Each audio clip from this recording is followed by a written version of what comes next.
Welcome to another edition of Monday Night Top Split presented by Ryco Performance as we are here in hot Atlanta. Of course, we say happy Daytona Day to those of you tuning in to watch the Daytona 500 as well as also the Ryco Performance Monday Night Top Split. I'm Taylor Burris. Joining with me is Nick Stein, Austin Derbyshire, our amazing producer. And Nick, it's time to go back to back with drafting tracks, as we are now calling it nowadays here, as we are racing here at the mile-and-a-half oval in Atlanta, Georgia. It's going to be providing a lot of great racing action here tonight, though. Oh yeah, Atlanta is always a fun race to watch. Personally, not really my favorite track when it comes to the plate racing aspect, I guess you could call it, but you know, it is still a fun race to watch, and man, I cannot wait to get this one started. 2 straight plate tracks, and you know, let's get into some keys of the race real quick. Of course, first, man, you gotta save the right side tires. That is going to be of utmost importance here. The right sides are gonna fry if you're not careful here. And then secondly, man, just gotta avoid the chaos times 2. It's a mile-and-a-half. We were at 2.5 mile track last week. Now we're at a mile-and-a-half track, and chaos is going to be a lot faster here. And of course, third, man, watch out for the lane changes. It's gonna start on the bottom here. This is going to be a bottom-heavy track to start the run, and then as the race goes on and as the run goes on, people are going to move right up next to that wall, so watch out for that lane change. Yeah, it's going to be exciting to watch here. Unfortunately, due to the fact Google Earth hasn't updated the Atlanta Motor Speedway that we have now in the sim, we don't have a Google Maps to take a look further at the track, but we do have a schedule of what's to come here on, or take a look at our standings of what's to come here, as well as also how the standings worked out after last week at Daytona. And Nick, it's no surprise he is the #1 driver at the top in this race, but he's also #1 in the standings. Garrett Maines sits atop with already 10 wins, 13 top 5s. He is definitely going to be one to watch here tonight as he's in the race, along with Jacob Schneider and Sean Coughlin, Trent Dinkle, Joseph, and Joseph Gulata, some of the ones to keep an eye on in this race. Look at that number for Joseph. 26 wins. That is just, wow. That is an astounding number right there. 26 wins in 1 week is a wild number to think about. It really is, and just absolutely amazing. Of course, this is part of a 12-week schedule that's already been happening for the NASCAR iRacing A Open Series. They're on their 11th of 12 weeks. They already started during the winter time, during the off-season. Then they'll start really getting the full swing like we kind of see what's happening with the B Open. Tonight, we're going to take a look at some of the picks. For me, one driver I'm going to be watching on, you can't go wrong with him. He is also a member of the Ryco family. He's going to be the #1 of Garrett Maines. How about you, Nick? Who are some of the drivers you're going to be watching in your pick tonight? I might be watching the 5 of Derek Heitman. He's a pretty good friend of mine, and hoping to see him do good as a Team Conti guy along with me. So hopefully that 5 car can do something good tonight. And our amazing producer, Austin Derbyshire, he is going to go with the #3 machine of Mr. Joseph, who's out there on the track. We'll keep an eye on him as he is making his runs. He has not qualified. Currently at the top of the leaderboard is the #4 of Chris Wilhite, part of the Ryco team as well. So we'll keep an eye, see who else will make their way through. Qualifying just about a minute and a half left to go, and we will bring you all the action. Don't forget to like and subscribe as we take a look at the weather here. A little bit hotter conditions compared to what we saw at Daytona. 83 degrees is the air temperature, 106 degrees. Nick, that is going to be a little bit more difficult with the handling compared to what we saw at Daytona. Oh yeah, for sure. That's one of the better things about Atlanta is how hot this track gets. It makes it almost impossible to hold it full throttle in the draft. So that's where my #1 key to the race of saving the right side tires comes into play, because the track is so hot, you really have to focus on saving those right side tires throughout the run, or else you're going to be going nowhere quick. And, you know, I learned that firsthand in my first race ever at Atlanta last season, where I thought it was going to be full out all throughout the run, and 30 laps in, I'm sitting at the back of the pack falling off the draft because I'm sitting here like, why am I so tight? Yeah, absolutely. Got to be prepared to make some adjustments here as field works their way around for qualifying. Just about 20 seconds left to go. We still have some great racing action still to come throughout the week here on GridVision. Of course, on Tuesday, we're back here at Atlanta Motor Speedway for the Champions Power Equipment Truck Series. Then, of course, later on Wednesday, it's the season opener of the Thunderclap Series at Daytona. On Thursday, it is not the Stars Championships Series, it's the Route 66 Series. They'll be heading off to Road Atlanta, and then we're back here in Atlanta Friday night for the Ryco Performance Friday Night Top Split. So field just wrapped up with qualifying 100 laps. Let's go ahead and give you your starting lineup here tonight. And on the front row, it is going to be the number 4 machine of Chris Wilhite, who will lead them to the checker flag. Alongside him will be the number 1 of Garrett Maines. Row 2 will be Derek Heitman. Alongside him will be John Payson in 4th position. Joshua Watson and James Houghton will be in the 5th and 6th position. Moving on down to 7th and 8th will be Trent Dinkle and Patrick Gitter. Rounding out your top 10 is Matt Diacassiani and Paul Rigoli, rounding out your top 10. Starting in 11th position tonight is going to be the 15 of Cody Neagles with Johnny Baldridge in 12th, running that 16 machine.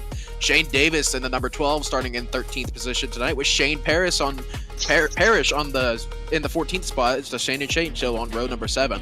Dylan Banks in the number 20 car, going to be starting in 15th position tonight, with Brandon Beek in 16th. Joshua Gathright going to be running 17th, with PB Henry up in 18th position. Jordan Schmeeds in 19th, and Joseph Pisciota going to be rounding out your top 20 tonight. 21st will be the driver of Miller Bonds, followed by Nicholas Roman in 22nd. Joseph will be in 23rd, followed by Gregory Thompson in 24th. Thomas Klomaski will be in 25th, with Kevin Chalk in 26th. Joshua Lakatka will be in 27th, and Stephen Harry rounding out in 28th position, as Benny the pace car driver will be making the pulling out onto the track and leading your 28 drivers onto the field, up onto the banking here in Atlanta. Of course, this is the new reconfigured track that we've seen on iRacing for a couple of years now, but it still provides a lot of excitement, and we'll see it in full action this coming weekend for the NASCAR series as they head a little bit north to Atlanta Motor Speedway. Yeah, this race has always been kind of a barn burner, I guess is a good way to put it, as it's always been putting on a good show pretty much ever since Atlanta Motor Speedway opened, but that's just been what's the word I'm looking for?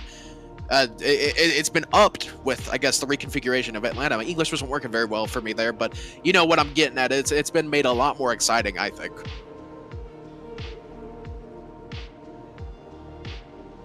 Absolutely there, Nick. We'll watch and see how the field of drivers works their way through. Some drivers are already getting themselves situated. As you see, of course, our little preview once again of some of the new cars that are here. And in fact, it's a Ryco, I believe, 1, 2, 3.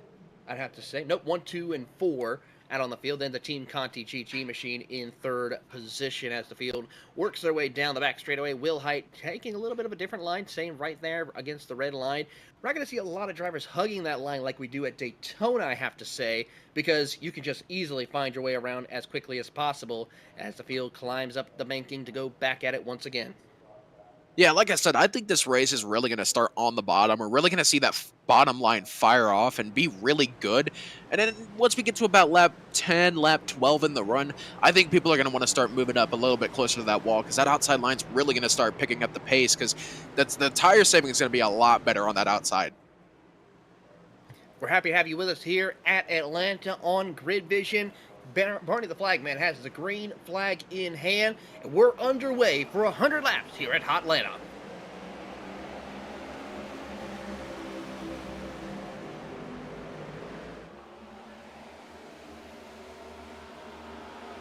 Already seeing people starting to abandon that top line. As I said, it should be for about 10 or so laps, and then people will start to move back up. Derek Heitman, though, leading Chris Wilhite up into that outside line as they go down the backstretch. Field already working their way through. Wilhite goes to the top side of the racetrack. He wants to try and hold the outside lane. It's already stacking up just a little bit as they gather themselves up. But meanwhile, as they come off of turn number 4, it is the number 7 of Chris Wilhite once again leading lap number 1 like he did last week at Daytona. But he's got some hard-hitting drivers right behind him. How about Derek Heitman? Garrett Maines up on the outside lane. Down at the bottom, it's going to be the number 4 machine of Joshua Watson leading that inside lane. Joshua Watson on that inside. He's got help from, who's that? I believe that is Trent Dinkle maybe behind him, giving him that help on that inside line. No, just kidding. That's the 9 car. Yeah, that's James Houghton there on that inside line, helping push that inside line along. Yeah, Trent Dinkel, another driver to keep an eye on quite well. We see him compete in a lot of major series. One series to keep an eye on as well is, of course, the PRL Truck Cup Series. He's a multi-time champion with the private label team Hype, driver for the Corvette factory driver of Tommy Milner. As they work their way down the back straightaway, he is going to be pushing that 01 machine right there ahead of him of Joshua Watson as they work their way through 3 and 4. Now that we're starting to see those tires fall off, you're really starting to see that inside line not really being able to make as much momentum as you're used to seeing at such a thing like a plate track. But there goes Garrett Maines to the inside. He's going to be trying to take this lead here. Gets in front of Derek Heitman and gets about even with the 7 of Chris Wilhite there, but he's going to fall back a little bit. And now Joshua Watson going to give him a shove, but there goes that inside line once again starting to fall off. Yeah, that's Garrett Maines ducking down to the inside lane. He's going to try to see if he can lead that inside lane to try and see if he can take over the race lead. The eNASCAR Coca-Cola iRacing Series driver is going to line up side by side with his Ryco Performance teammate, but not going to work this time around as they work their way through the middle of turn 1 and 2. Wilhite still on that outside line. Heitman still pushing that outside line along. Watson on the inside pushing Garrett Maines. Here comes that inside line. They have a little bit of momentum brewing there as Garrett Maines just about able to get to the door of the 7 of Chris Wilhite. Not really able to get much more, but as they head down into turns 3 and 4, here comes Garrett Maines with a pretty good shot of momentum from the 14 of Joshua Watson behind him, but it's going to be Chris Wilhite leading that lap. Now, these drivers here, they are trying to see if they can make it to the halfway point of the race. That's when we're going to see drivers considering when to come down pit road to fill up with fuel and, of course, get some fresh 4 tires on these machines as they work down the back straightaway. Right now, Maines will lead the race. Wilhite will stay tucked up behind him. Then it is that 01 machine in the Ryco Ford Mustang of Joshua Watson. He wants to move up to P2. Yeah, tires in this race are going to be incredibly important as these guys are already starting to hurt for that tire wear. These guys are already starting to feel it, even though it's only lap 7, but the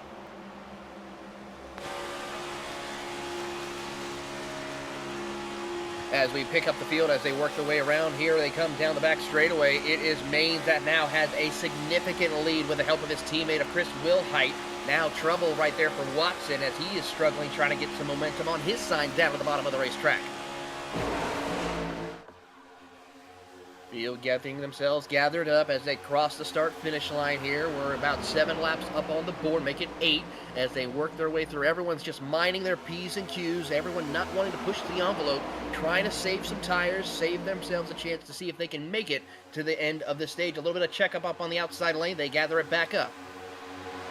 still that inside line falling off a lot harder now.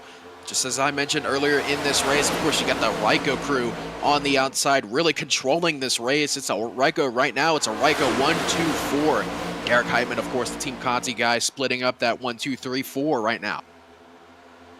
The number 76 has a good run. He's comfortable inside that top outside lane in the top 3. He looks to the inside, thinks about it, doesn't want to break it up just yet.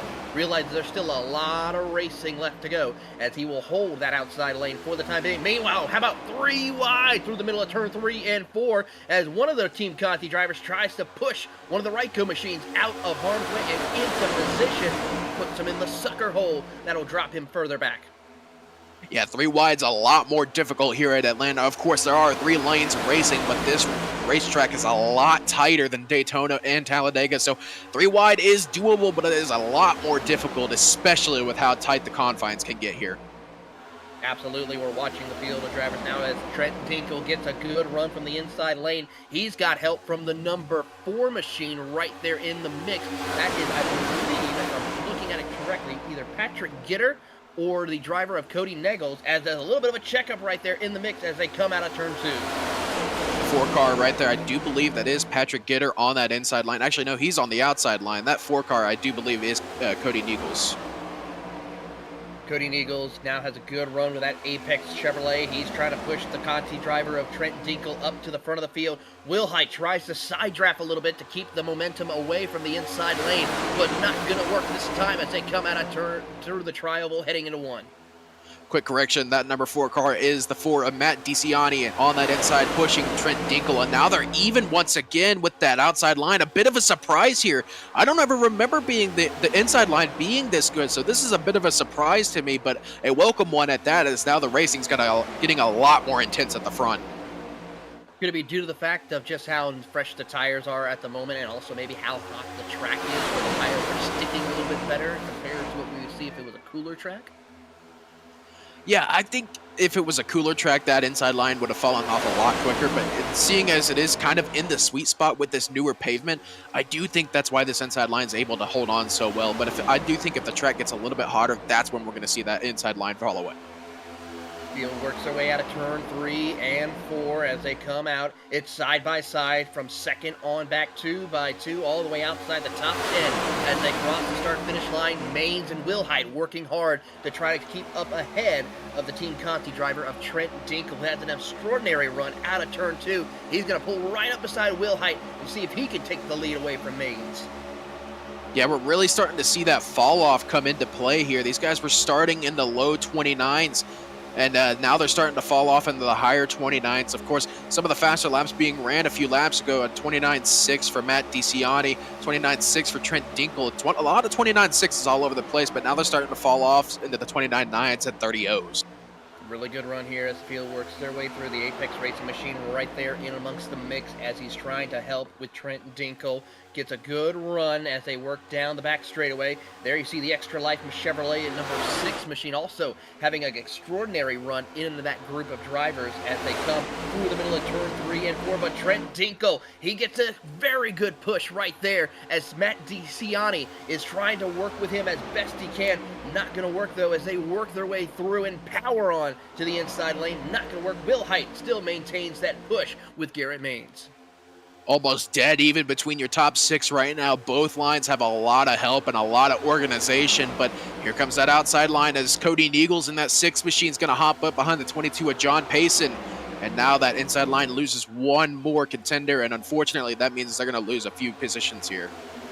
We've seen, of course, in races at Daytona where a couple of cars, if they stay lined up on the track, they can keep up and stay even ahead or catch up to a pack of cars such as this. Could we possibly see that here later on as the run progresses through this race, though, Nick? I do believe that if we see some green flag pit stops, maybe we could see a split in packs, but I don't know if we will should there be a caution. Keeping an eye on the field now, here comes Team Conti driver, of course, of not Garrett Maines, actually, of Trent Dinkle. He's got a good run on the inside lane, but not going to work yet. Now the 76 machine of Derek Heitman will go down and join his Team Conti co-host and work his way down into the inside, but not yet. That's going to stall them a little bit to where they now have to reset and try to fight their way up to the top. Yeah, those Team Conti guys trying to line up on that inside. You got 3 of them right there on that inside. Of course, Derek Heitman leading the inside with Trent Dinkle as a pusher and Matt DiCiani in that third position as the help when it comes to pushing that line. There is a couple of other Team Conti guys around those 3, mainly the 66 machine on that top line. He's up there as well, but I think he's waiting for a spot to get down. He's trying to find his opening as we watch the field. The drivers work their way through the middle of the back straightaway. And so far, everyone's just minding their P's and Q's. That 21 machine up there on the top side of the racetrack, he sees possibly an opening, but here comes his Team Conti drivers now. They're looking to see if they can squeeze their way up. So far, not going to work, but Patrick Gitter having a good run right there as he's thinking about going to the inside lane. Patrick Gitter possibly wanting to lead that inside line just for a little bit, but it doesn't look like he will go down there. It looks like he's going to keep his spot behind Cody Neagles on that outside, and that outside line's really starting to show their upper hand here, as now that the tires are starting to fall off, we're starting to see where the momentum is going to head up. But as I say that, here comes Derek Heitman with another good run. Heitman gets a good push from the driver of Trent Dinkle, the private label Team Hype driver. Gives him a big push as they work through the middle of turns 1 and 2. They're losing a little bit of time. They're side by side with the 2 Sim Magic Ryco Ford Mustangs that are right there on the top side. That's Joshua Watson and James Houghton, who are trying to work together a little bit. They get a little bit of help not too far behind from Paul Rigoli in the 12 machine right behind him. Now, I'll tell you what, this is a bit surprising. I'm not used to the inside line sticking around for this long. Usually by now, the outside line would be so overpowered that nobody could get down to the inside. But, you know, that inside line's sticking around there, hanging around in this race, which is a bit surprising to me. We're going to have a little bit of a 3 wide for just a moment, but they think better of it and decide to jump back into line and keep it 2 wide for now. Well, Matt DeCiani is right there in the mix, along with Johnny Baldridge, who is helping them on the inside in the 17 machine. Those 4 drivers really working well. They have another driver in the mix as well as Shane Davis, along with the 1 machine a little further back. That is Brandon Bakey, and then Schmitz as well is in there in the number 4 machine. So they have an inside lane coming. As a matter of fact, here they come as they work their way down the back straightaway, head away into turn 3 and 4. And there you see the 75 machine of Derek Heitman right there, already up to the 4th car in line. You know, Derek Heitman does get a lot of good momentum going, but that outside line just pulls away down the straightaway with that good run. You get off the corner, and Derek Heitman can only really get up to the 6th car of Cody Niegels and not really able to go anywhere else. So looks like that inside line has the momentum to try and lead this, but they just can't get anything going. No, they are not. They are struggling to try to find some momentum, find a way to get up to the race leaders. So far, it's not working out for them. I feel like if they get a couple of more drivers, maybe one of the drivers who is ahead of the number 5 of Heitman gets in front of them, that can help propel them further. And I think they're trying to see if Patrick Gitter will go down to the bottom of the racetrack to join those 2 drivers.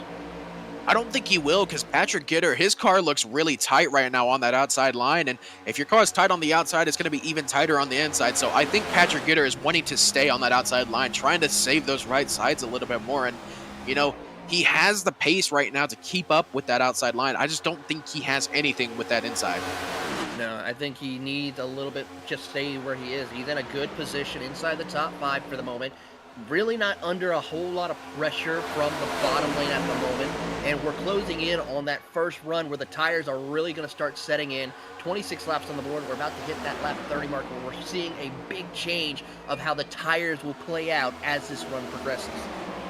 Yeah, lap times have officially hit the 30-second bracket, as now these guys are starting to fall into the 30.1s, 30.2s range right there for Patrick Gitter at 30.203. So lap time's definitely starting to fall off, and I think these guys should be starting to thinking about coming down pit road here soon. Question is going to be, what will be the determining factor for them to come down pit road? Will it be the tires or will it be the fuel? That's going to be one we'll have to keep an eye on as they progress.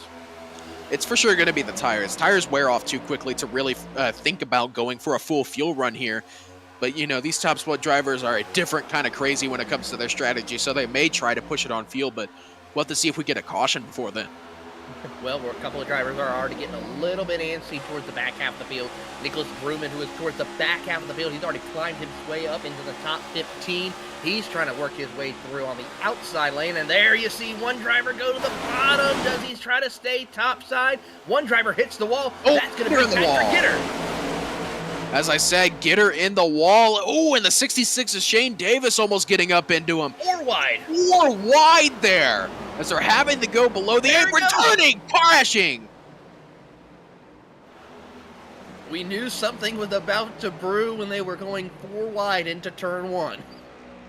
Oh, man, you could have seen that one coming from a mile away. I hate to say it, but, man, you just saw that one coming with how the handling was starting to be affected on that inside line.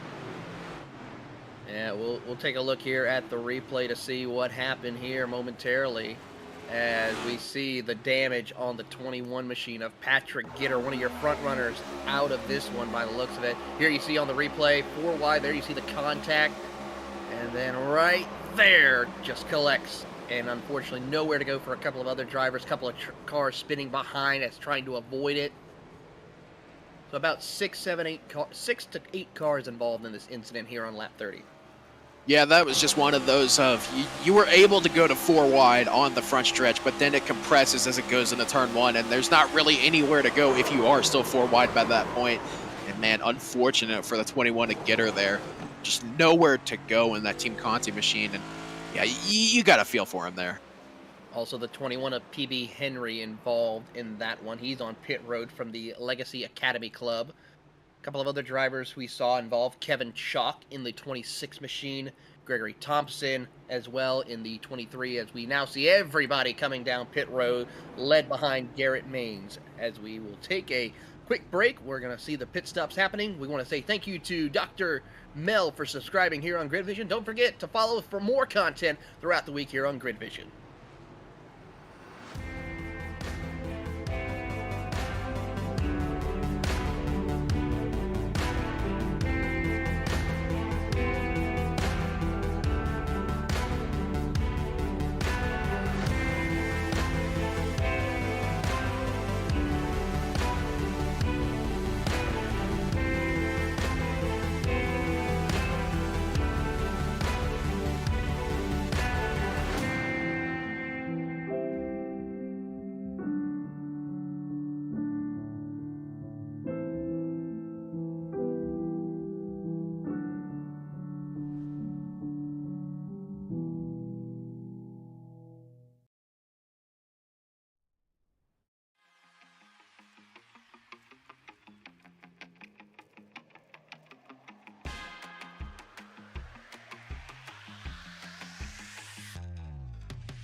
Racing isn't easy, but experiencing it is. iRacing puts you in the driver's seat with the industry's leading sim racing game. Drive on laser scan replicas of the greatest racing circuits from around the world.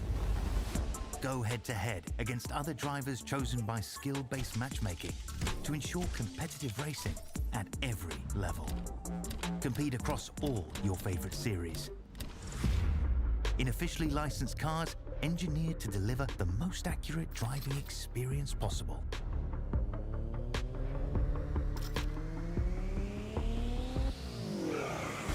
Join a race or host your own with players from across the globe.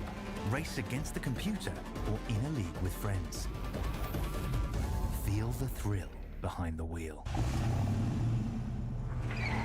Visit iRacing.com.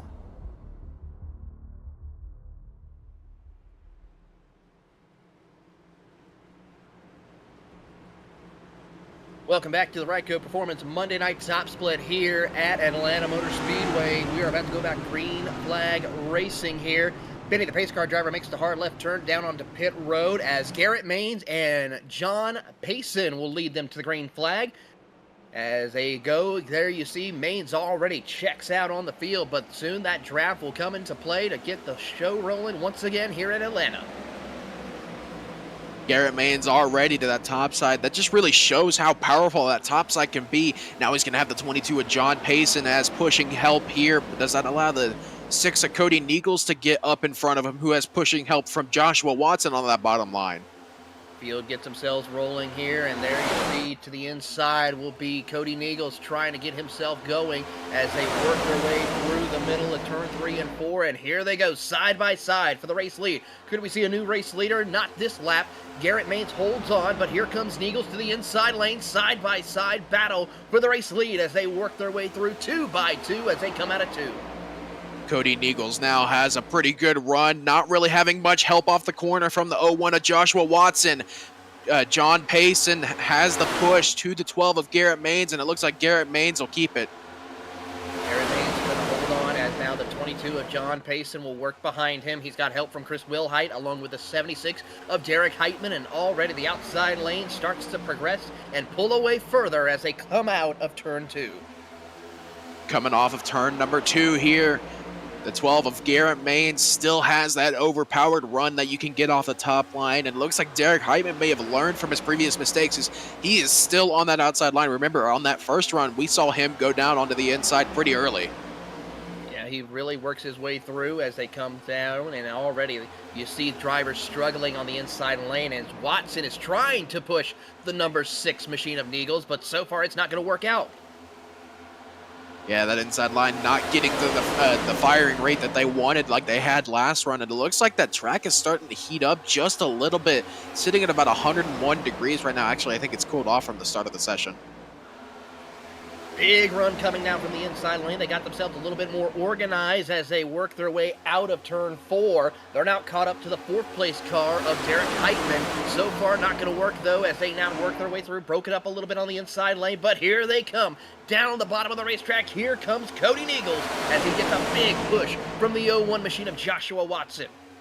Yeah, that outside line's starting to get a little bit hairy. John Payson not really able to stick to the rear end of the 12 of Garrett Maines. Chris Wilhite having to check up just a little bit to avoid hitting the 22 of John Payson. But looks like for now that outside line's going to stay going and keep that momentum rolling. Keep the momentum rolling as they work their way through around the corner as they come through the middle of turn 1 and 2.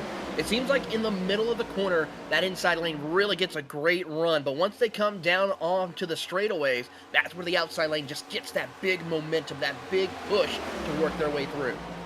Yeah, and that's kind of a principle of plate racing there. If you're going to be on the outside, yeah, you're going to lose some time on the throughout the corner, but as soon as you get off the corner, that run that you get off of the corner is just going to surpass anything that the inside line can build, no matter what they do.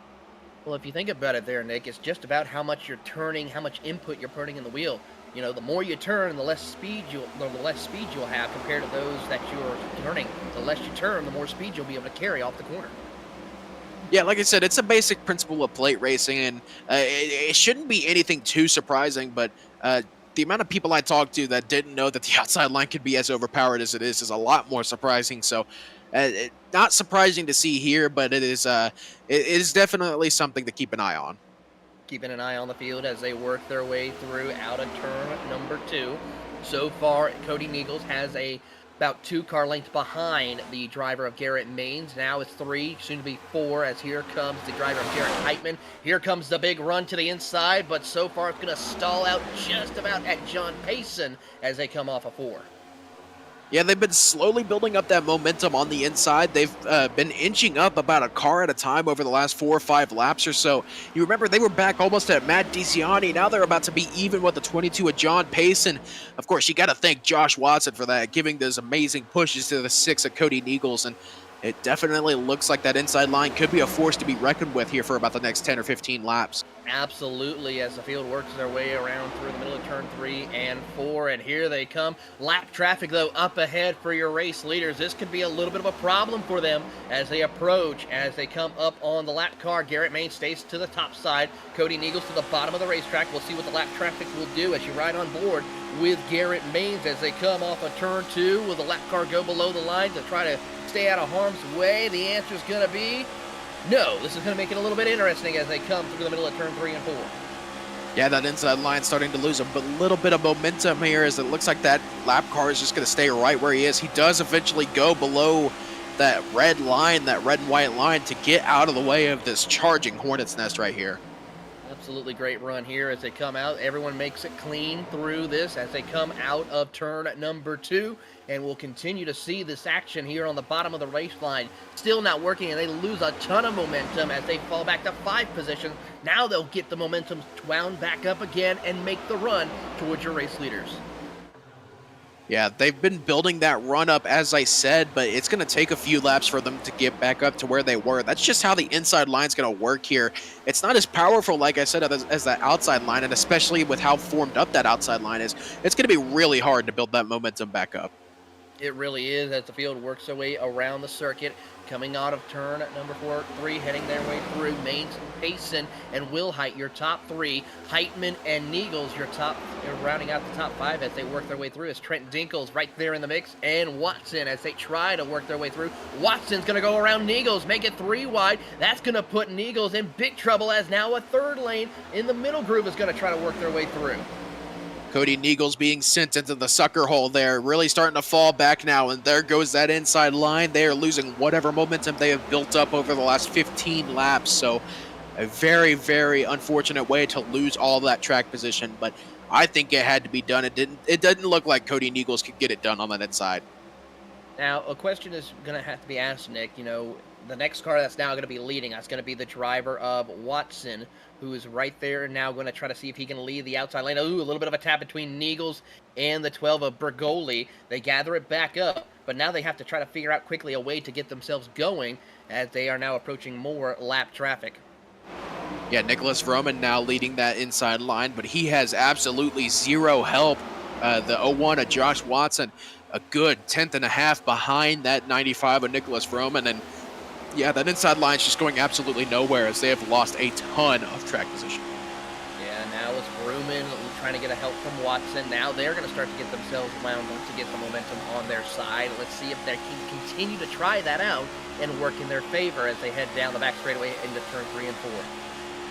That outside line starting to really put their iron death grip over this race right now, and this is kind of what I expected as we got later and later into the race. That outside line is getting better and better as the rubber starts to get laid down. So, yeah, one of my keys to the race really starting to come into fruition. Right as I say that, though, here comes a huge run on that inside. Big push right here from Watson as they now gets the back bumper of Vrooman. Side by side, they're up to Trent Dinkle in the 5th spot. Now they get up to Derek Heitman to 4th. Can they get to Will Height for 3rd? Not quite as they come off of turn 4. Great run between the two of them as they try to push their way up to the race leader. Now, that makes me wonder, will any of that top 3 Ryco camp start to think about coming down here, getting in front of the 95 of Vrooman? It's going to be a no from Will Height. We'll figure out if John Pace is going to come down. It doesn't look like he will. It looks like everyone's going to stay on that top just for now. Well, if you think about it, those top 3 drivers up there are Ryco drivers. The 2 drivers on the bottom are also Ryco drivers. So kind of be a bit of a situation where it's like maybe not push the effort and take out your setup shop teammate in a sense and try to work with him as best you can. As you see the KB Engineering Ryco machines of Vrooman and Watson now get to the inside of Will Height. They also get to the inside of Payson, and now out of turn 2, side by side, Vrooman gets up to your race leader, and now it's 2 by 2, about 6 to 7 cars deep. Now you have to wonder, is Vrooman killing off his tires here? Is he really starting to hurt the capabilities of his car as they get later and later into this run? 30 laps in, that inside line's still going, which is a very surprising thing to see here. Or excuse me, it was 20 laps in, and now they're going to go to the top side and get in front of the 12 of Garrett Maines. And great call of trying to get there and lead the outside lane. Now that leaves the bottom lane now in position of a new situation here as the field works their way through. John Payson now holds the 6th spot, and working their way through up to the top of the field is going to be the number 1 of Brandon Bakey. He's going to try to leave that inside lane with help from the number 79 of Shane Davis. Excuse me, Shane Davis on the inside line pushing that one. I do believe it's Brandon Beek by chance. I may have to ask about that, but I'm 95% sure that is Brandon Beek on that inside line. But still, that outside line starting to build that momentum up once again. Now they have a 1, 2, 3, 4, 5, 6. I believe it 1, 2, 3, 4, 5, 6, 7 on that outside line right now. Yeah, it's going to see what they can do, and now that inside lane's starting to form up a little bit more. A couple of drivers joined him down on the bottom of the racetrack. Trouble! Chris Wilhite gets a bad bump and pump, and there goes Patrick Gitter and several other drivers involved in the second incident as we pass the halfway point. Patrick Gitter not having a good race. That's his 2nd wreck he's been in today in this race. So a bit of a tough race for that 21. But, you know what they say. If you keep getting hit down, go ahead and get back up and bite a kneecap off on your way up. Well, we'll take a look here at the replay and see what happened as Gitter tries to get himself situated and rejoin the track. But unfortunately, not the race he was looking forward to having here as he will go behind the wall. Here's another look at the incident. Started right there around the bad bumps that happened, and then there you see Gitter takes Trent Dinkle with him along with several others. So another couple of other heavy hitters involved with this incident. A tough break for them as Patrick Gitter along with Trent Dinkle and a couple of other cars involved in this second caution of the day. A very hard hit for the 21 of Patrick Gitter. Oh, man.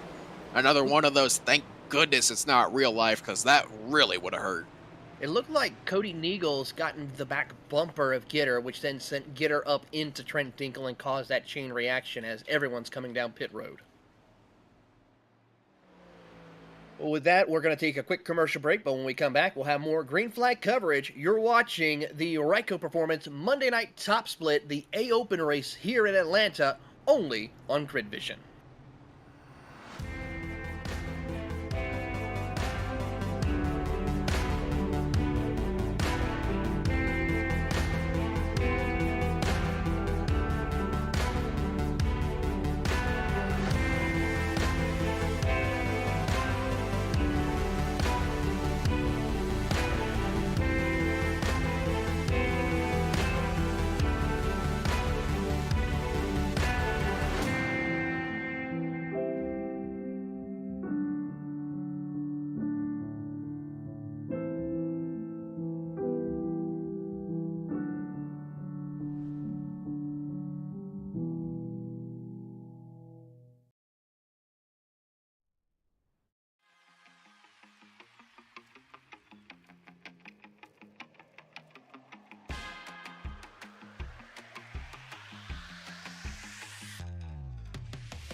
Racing isn't easy, but experiencing it is.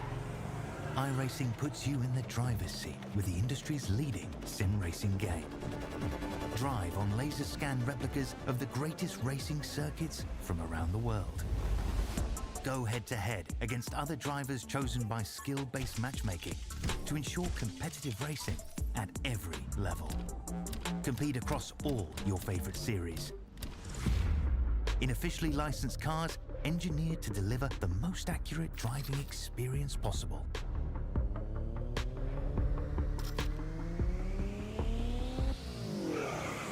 Join a race or host your own with players from across the globe. Race against the computer or in a league with friends. Feel the thrill behind the wheel. Visit iRacing.com.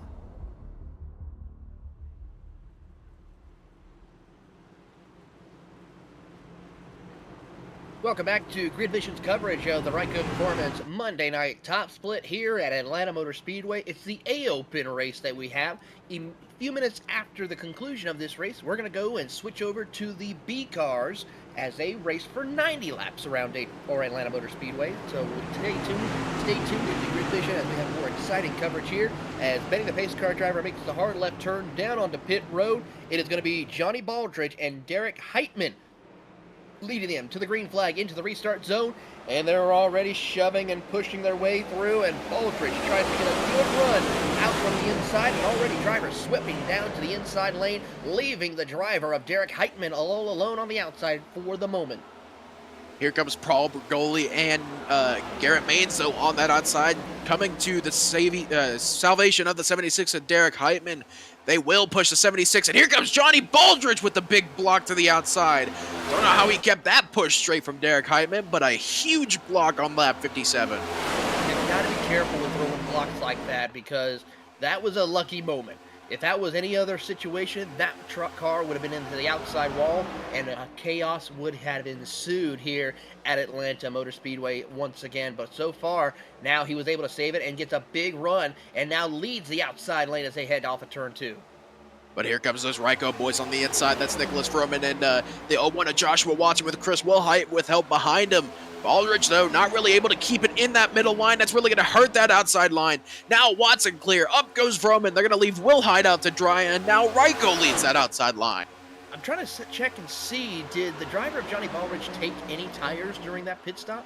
No, it shows... I don't think he did. I don't know. Looking over... He did not. He took fuel only. So that's a big situation. He has no tires right now, so that's why he's struggling. I think he may be trying to save it. Oh, we got Garrett Maines going 3 wide here. Wrecking in the back. That's Paul Bergoli. I didn't catch who else what that was, but that may save Johnny Baldridge there. That's the 48 of Dylan Banks involved in this one here, as just the chaos that ensued right here of just drivers trying to get around the number 17 of Johnny Baldridge. Absolutely hectic situation there. Things went from 0 to 100 really quick in that mid-pack. As we'll take a look here, nothing too serious, at least not so much damage to the 48 of Dylan Banks, but for Paul Bergoli, he's got a little bit of damage to the nose of that number 12 machine. He'll have to get it back rolling and see what he can do here as the field catches up to the pace car driver. As now Nicholas Fruman is your new race leader. Let's take a look at the replay and see what happened. Yeah, that's Paul Bergoli getting there. And they went 4 wide from another 4 wide moment that leads to a couple of cars in the outside wall. But doesn't look like any of them have too bad of damage. Nope, everyone seems to have gathered it back up, continue on their way. As we go back live to see the action here once again. Pit stops are happening here once again, but a couple of cars stayed out, such as Vrooman, Watson, Wilhite, Jordan Sheet, and a couple of other drivers also staying out on the racetrack. Yeah, a lot of people decided to stay out there. And only a couple of people coming in, maybe some people that didn't take tires on that last stop. I'm surprised Johnny Baldridge didn't go down there. He should have, but he decided to stay out once again. 60 laps completed, 40 to go here at Atlanta.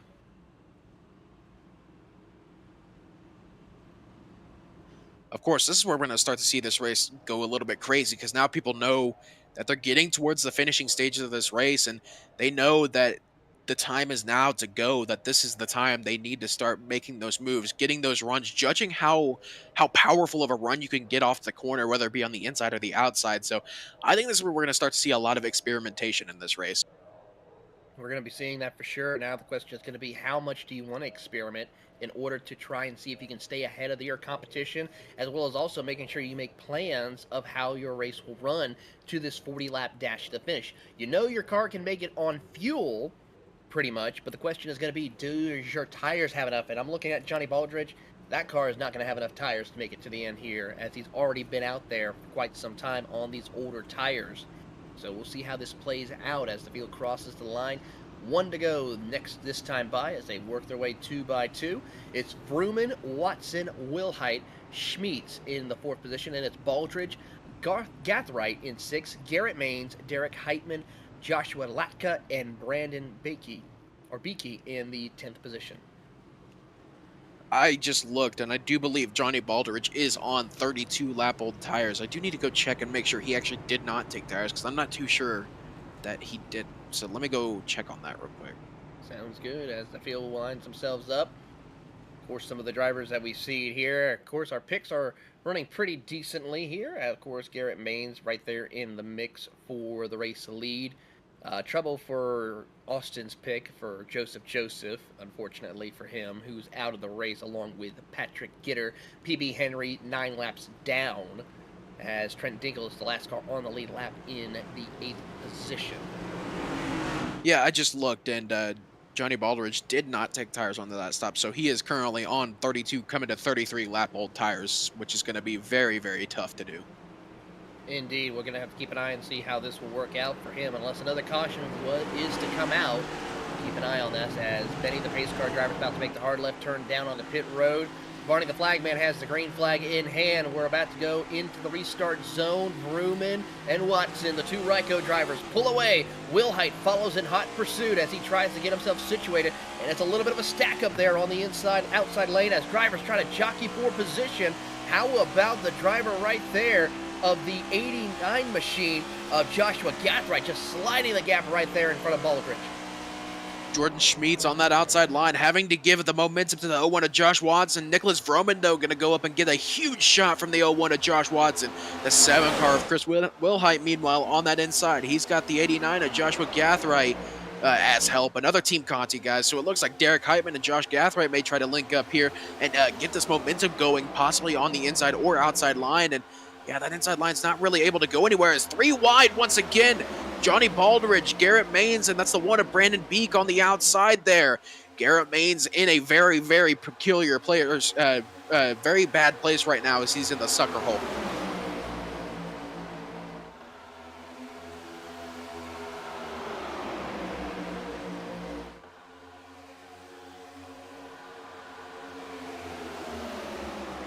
Coming off of turn, or passing the start-finish line now. Still that outside line, holding the momentum though, but the 01 of Josh Watson gets disconnected. Here comes Brandon Beak through the middle. He's in between Derek Heitman and Joshua Gathright. Now he's got help from the 12 of Garrett Maines. Through the middle, they're going to take all of that momentum they gained. 3 wide at Atlanta Motor Speedway here as Brandon Beak leads that middle line. Nicholas Vroman leads the outside, and the 7 of and they're going to be 4 wide. Hold your breath, ladies and gentlemen. It's about to get dicey as they enter into turns 1 and 2. Everyone makes it through for the moment. Garrett Maines drops down to the bottom of the racetrack. Contact behind him. There goes Wilhite. Can he save it? No, but he's out of the racing groove. We're going to stay green flag. Man, that is getting dicey. These guys are really trying to push the limit here, see what kind of moves they can make. Garrett Maines now has help from Cody Neagles on that inside in that 6 machine, but that outside line's really starting to build that momentum. Garrett Maines puts John Payson in the wall. Payson in the outside wall once again, and they're going to be 3 wide further back in the pack. Payson will drop back a little bit and now loses all that position. One of your top front runners now going to go to the back of the field here. And now we see Garrett Maines goes to the top side, but here comes Baldridge. He's going to push Neagles up to the top of the field and now tries to work their way through Baldridge. So he's going to think about going to the inside and try to see if he can go in 3 wide. Not going to work this time. Coming up towards 30 laps to go. They just crossed for 33 to go. Cody Neagles now has a little bit more help as James Houghton drops to the inside. Of course, he's another Ryco machine. He's got to get Cody Neagles up to him quick so they can get that momentum going. Here comes Garrett Maines to the inside. He's going to drop down in front of the 6 of Cody Neagles.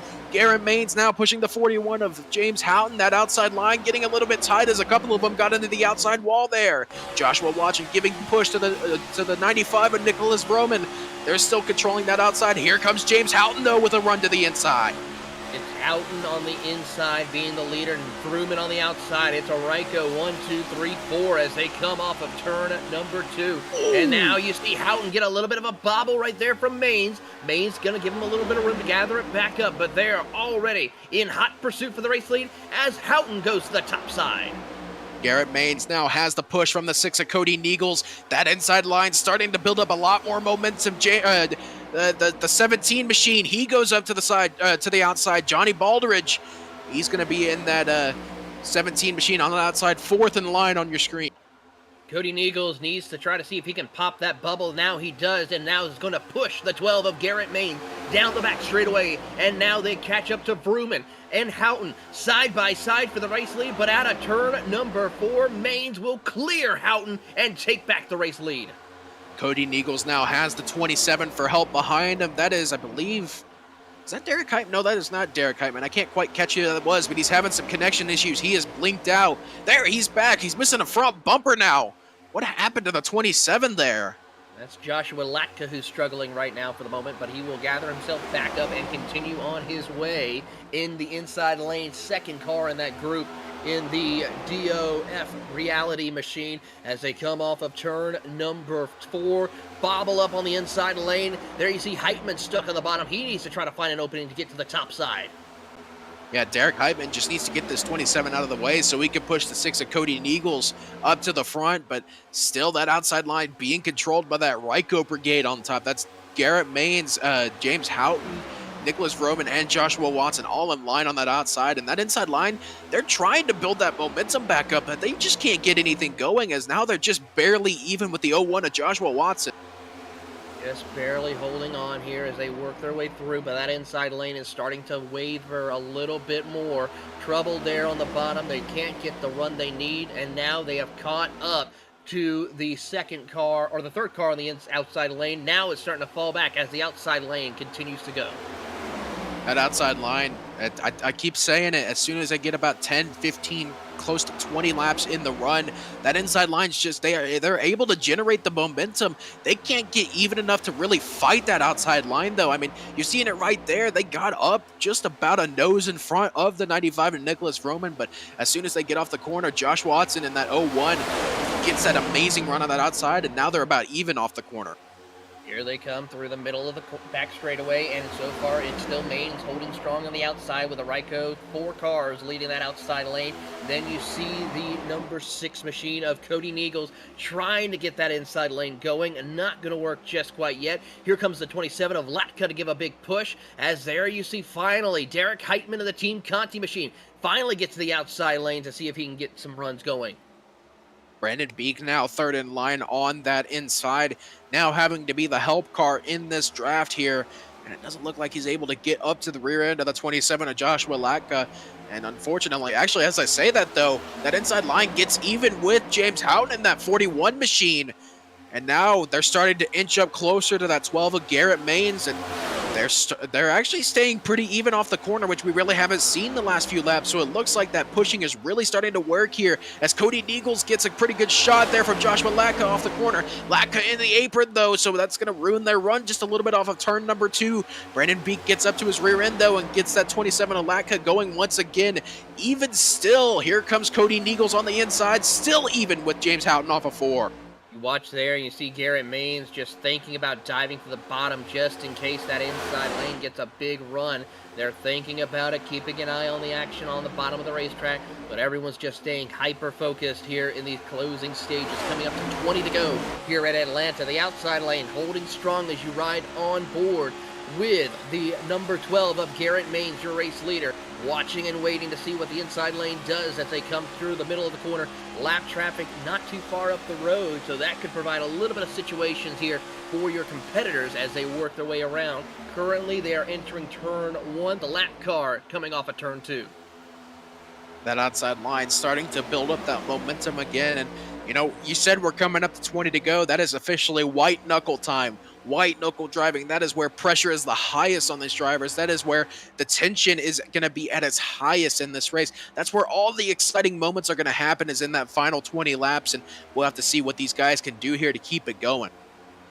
Keeping an eye on the competitors here as they try to jockey around for positions, trying to find their right dancing partner here as they come through the middle of turns 1 and 2. There you see the 0-1 of Watson. Thought about diving down, got a little bit, gathered it back up, stays on the outside lane. Heitman tries to push that outside lane to stay ahead of the inside lane of Kegels as they head down and working their way through down to the inside. Latka tries to give him the push he needs to try and get up to your race leader, but they're slowly running out of time.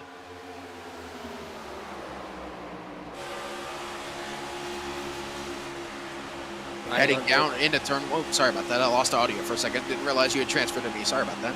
It's all good. We're riding on board with Joshua Latka as he gives another big push to Niegels as they work down the back straightaway. There you see that 27 Chevrolet just working his way through. So far, not going to work this time, but he now gets a big run. They have now caught up to the inside of James Houghton for second. Loses it. Houghton pushes Maine. Latka pushes Niegels. Going down into turn 1, this inside line's really building up that momentum. A bit of a surprise as they're almost 30 laps into this tire run, and that inside line's still right there with the outside. Here comes Joshua Latka, though. He's going to give a big shove to Cody Niegels on that inside, but an even bigger one from the 41 of James Houghton as they keep that outside line going. Cody Niegels, though, still even with the 41 of Houghton through turns 3 and 4. Garrett Maines now having to play a little bit of defensive here. Who has the more momentum? This time it's going to be the outside. Chris Wilhite, the next car to be put a lap down here. He's going to go way up to the top of the racetrack, hold the outside line as they go almost 3 wide out of turn number 2. Can they keep it clean? So far, yes, as he passes the race leaders.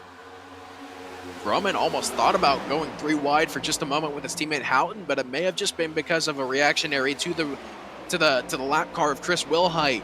That did hurt the inside line a little bit, though, as now they have lost a ton of ground. Now just barely even with the 76 of Derek Heitman. And yeah, that outside line's really starting to form that death grip. But as I say that, another big shove from the 27 of Latka. Now they're even with the 95 of Nicholas Vroman off the corner.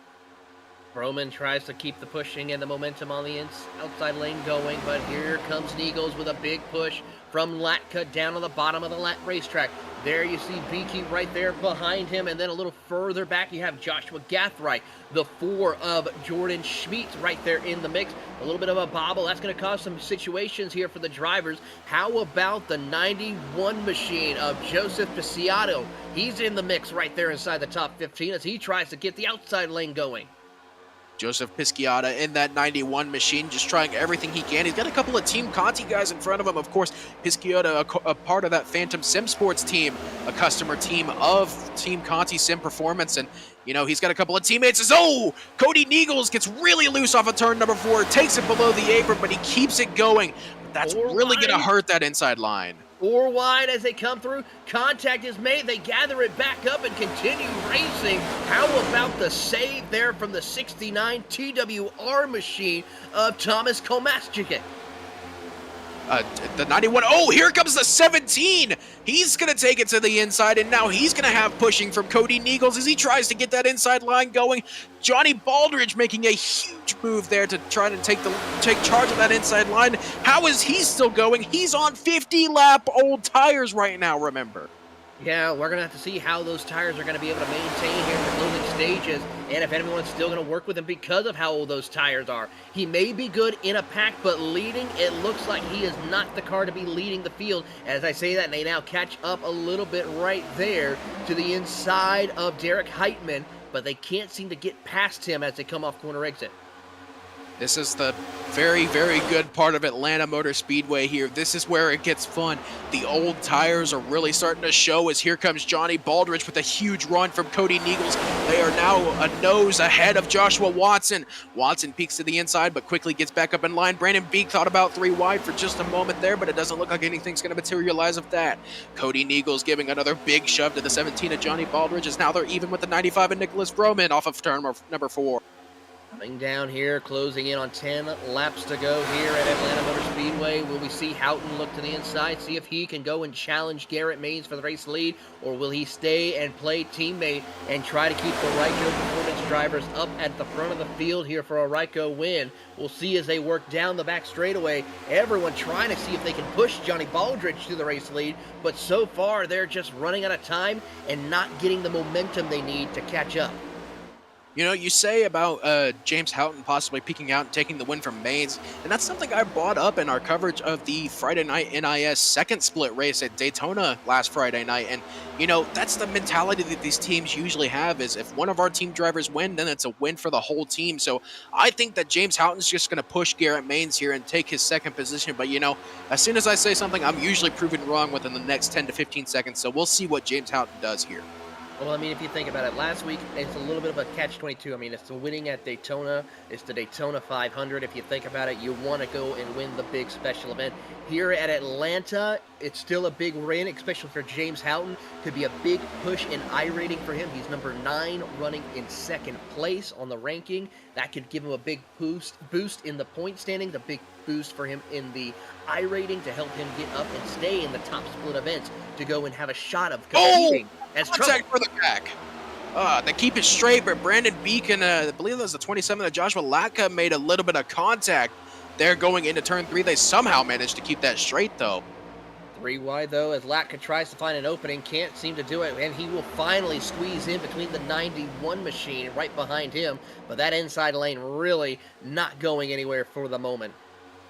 Yeah, that inside line has fully died off. There goes Joseph Pisciota to the inside in that 91 machine. Does he get any help from the 76 of Heitman, who, remember, is also a Team Conti guy?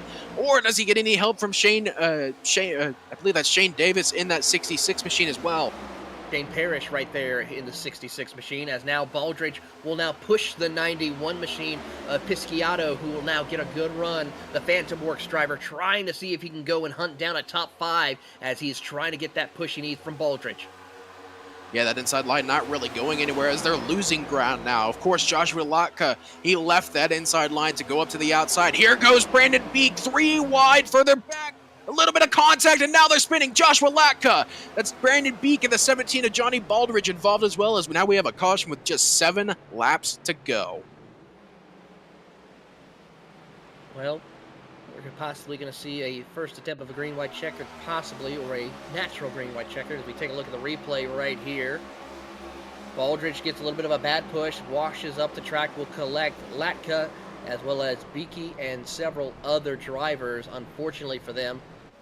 They got some significant damage there. You see the 79 machine going around backwards on pit road. That's going to be a tough break for him as he tries to gather it back up. That's Shane Davis in his Chevrolet with his field of drivers now as he catches back up to the tail end of the field.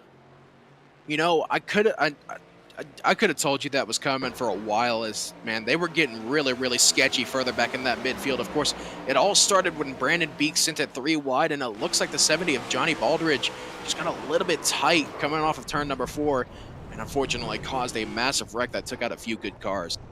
It absolutely did, and now the field will come down.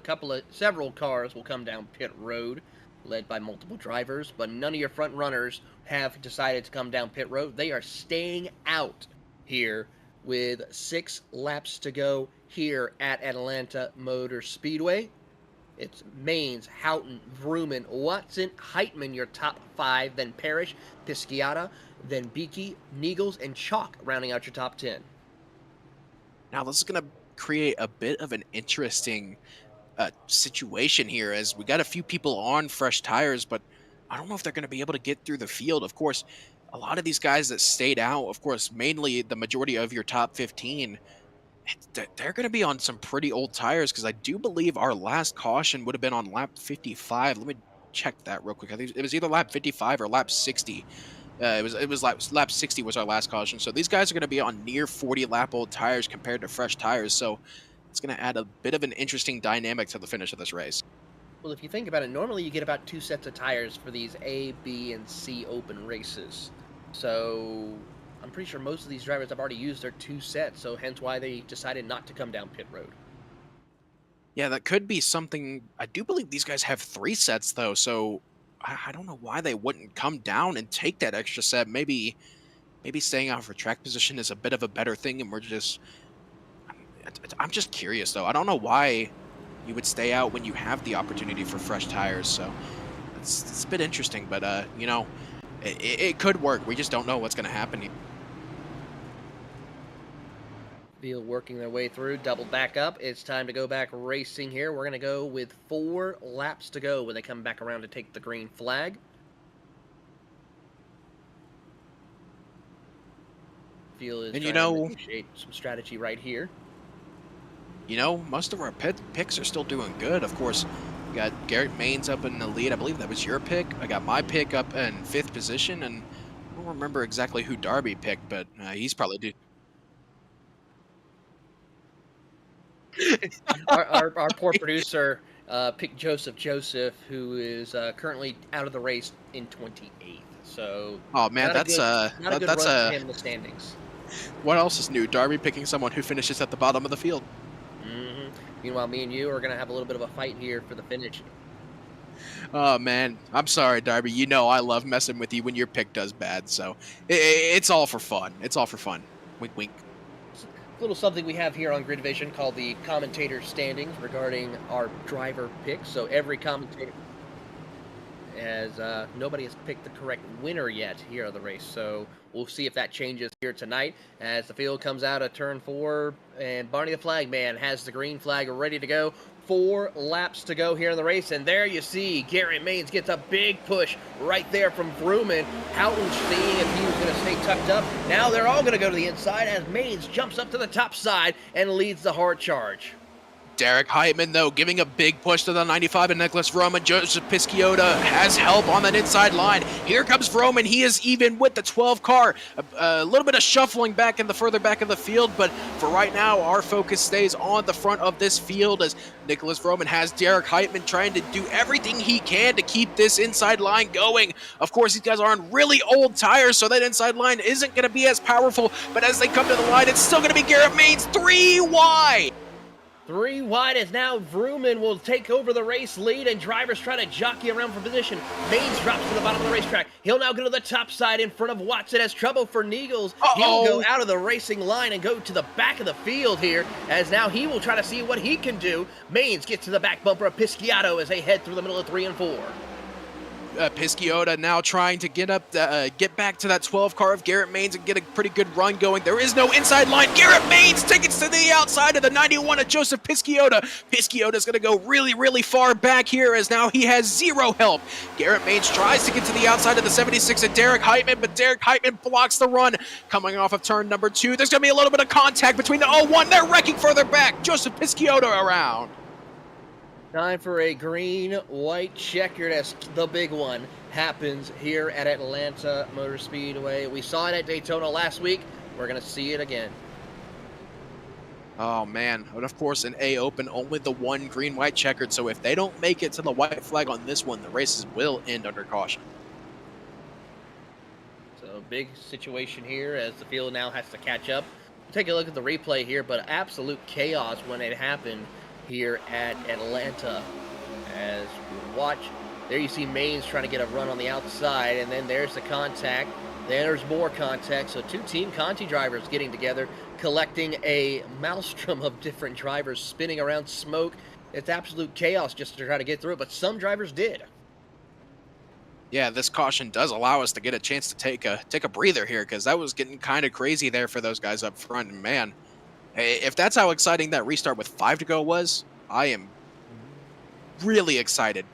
Words cannot describe how excited I am for this next restart.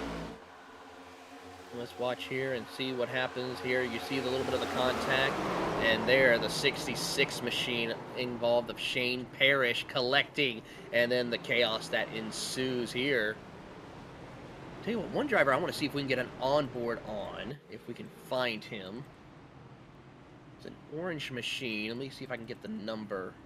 The number 26 of Kevin Chalk. I don't know if he made it through, but it looked like he did quite well as he had to negotiate through the chaos. Yeah, let's see if we can get look here replay. Riding on board with him. Yeah, this one starts ahead of him. Look at this. Oh, wow. Barely squeezes on by. Does he avoid the cars that are up on the top side? I don't think he hit anyone. If anything, I think it was netcode. No damage by the looks of it from that incident for Kevin Chalk. So how about that? And I'm looking at it. We might go one more lap before we get the green flag here as they come out of turn 4. As a couple of cars have come down pit road to get some damage repaired on their machines. We do have 4 drivers out of the race: Shane Parrish, John Payson, Patrick Gitter, and Joseph Joseph. Yeah, man, just, you know, this is the calm before the storm, I think. We're both just sitting here raring to go for this restart, man. This is going to be wild. There's no ifs, ands, or buts about it. This is going to be a wild restart.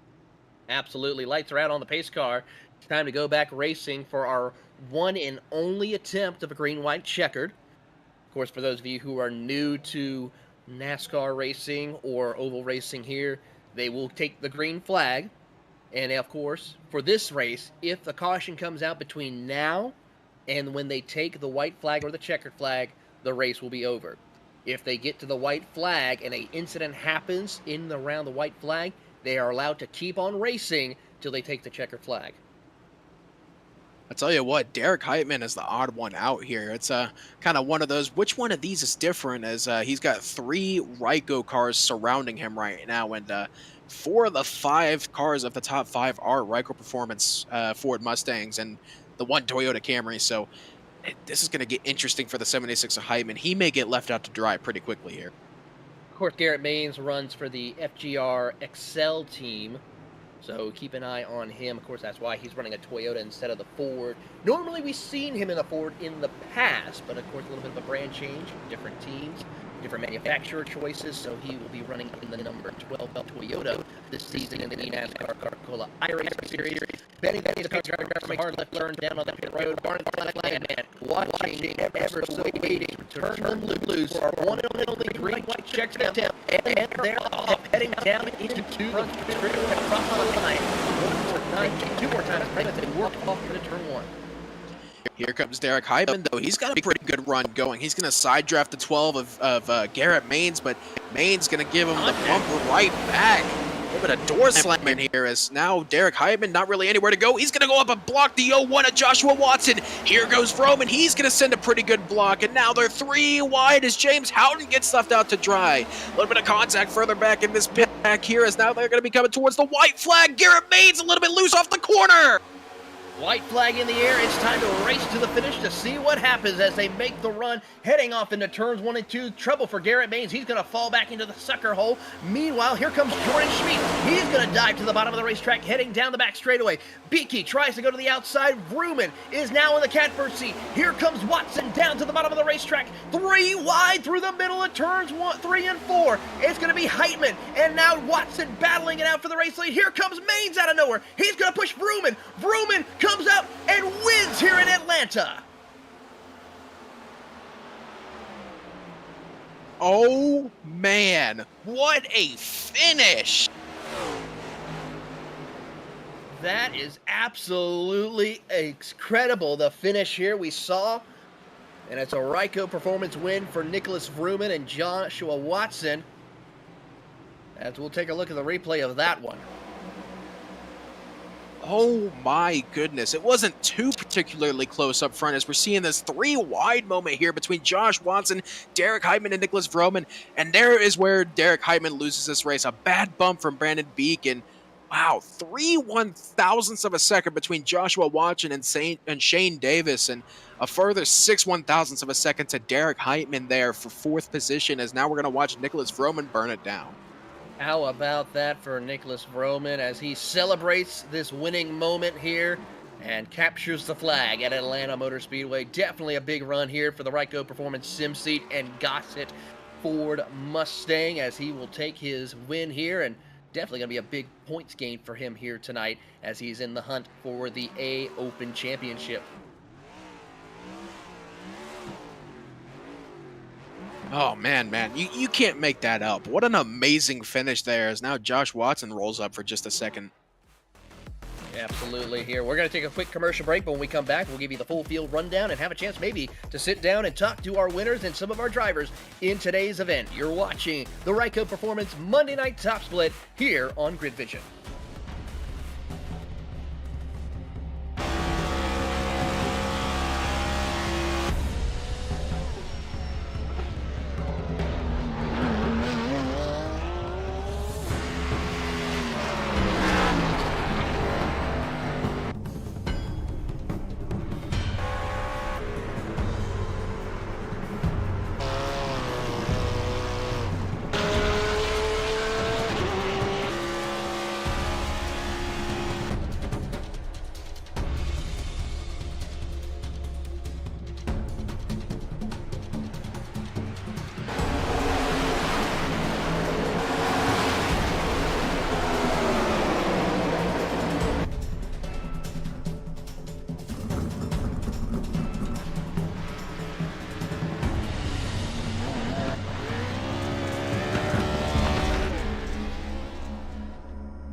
And with that, it is a official race completed here at Atlanta Motor Speedway. Nicholas Vroman, your race winner. Joshua Watson in second. Shane Davis in third. Derek Heitman with the Team Conti drivers, of course, coming home in fourth with Thomas Klomeskia will be coming home in fifth. Chris Wilhite, sixth. Great rebound for him after his incident that happened towards the end of the race. Brandon Bakey in seventh. Jordan Schmidt in eighth. Gregory Thompson, ninth, with Paul Bragoli rounding out your top 10. Finishing in 11th position was Joseph Pisciotto with Kevin Chalk in 12th, Matt DeCiani in 13th, James Houghton 14th, Garrett Maines getting caught in a sucker hole there at the end, finishing 15th, Dylan Banks 16th, Trent Dinkel in 17th, Stephen Harry in 18th, Joshua Gathright 19th, and Joshua Latka rounding out your top 20. Cody Neagles will come home in 21st, followed by Johnny Baldridge 22nd, Miller Bonds in 23rd, Shane Parrish in 24th, who did not finish, along with PB Henry, Johnny Payson, Patrick Gitter, and Joseph. With that, we're going to get a chance to talk to some of our front runners and finishers here today. Going to join us now, second place finisher Joshua Watson joins us up here in the booth. Joshua, it's a good performance for you guys here for the Ryco Performance team, coming home with a 1-2 finish. Talk us to us a little bit about your race tonight. We had a really good race. It was fairly drama-free, so to speak. Car was on rails tonight. We were able to maintain track position all night, which was good, especially here, being that this is a super speedway, but a mile and a half, so to be able to stay up front all the time and maintain track position was really good for us. Well, before we let you go and celebrate this top 1-2 finish here for you guys, anyone you'd like to give a big shout out to? Oh, I got to give a shout out to everybody on Ryco, Ken and everybody. The teamwork and everything over here is amazing. The sets are amazing. So happy to come home with a 1-2. Tried to get the win there at the end, but was trying not to cost us the win, and I feel like I almost did, but I was afraid they were going to get a run on the bottom. So happy that we were able to get the 1-2, and just thank you to Ken and everybody at Ryco for everything they do, and I'm happy to be up here.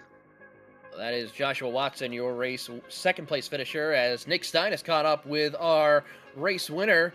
He vroomed his way up to the lead. Nick Stein is with, of course, Mr. Vrooman.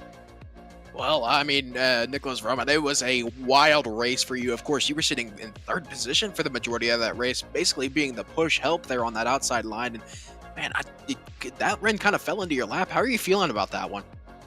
Well, first of all, I want Ken to know that I don't want to hear no sass about me ever qualifying again, because we started from the back and we were able to work our way up there. So let me get that out there first. I love you, Ken. But I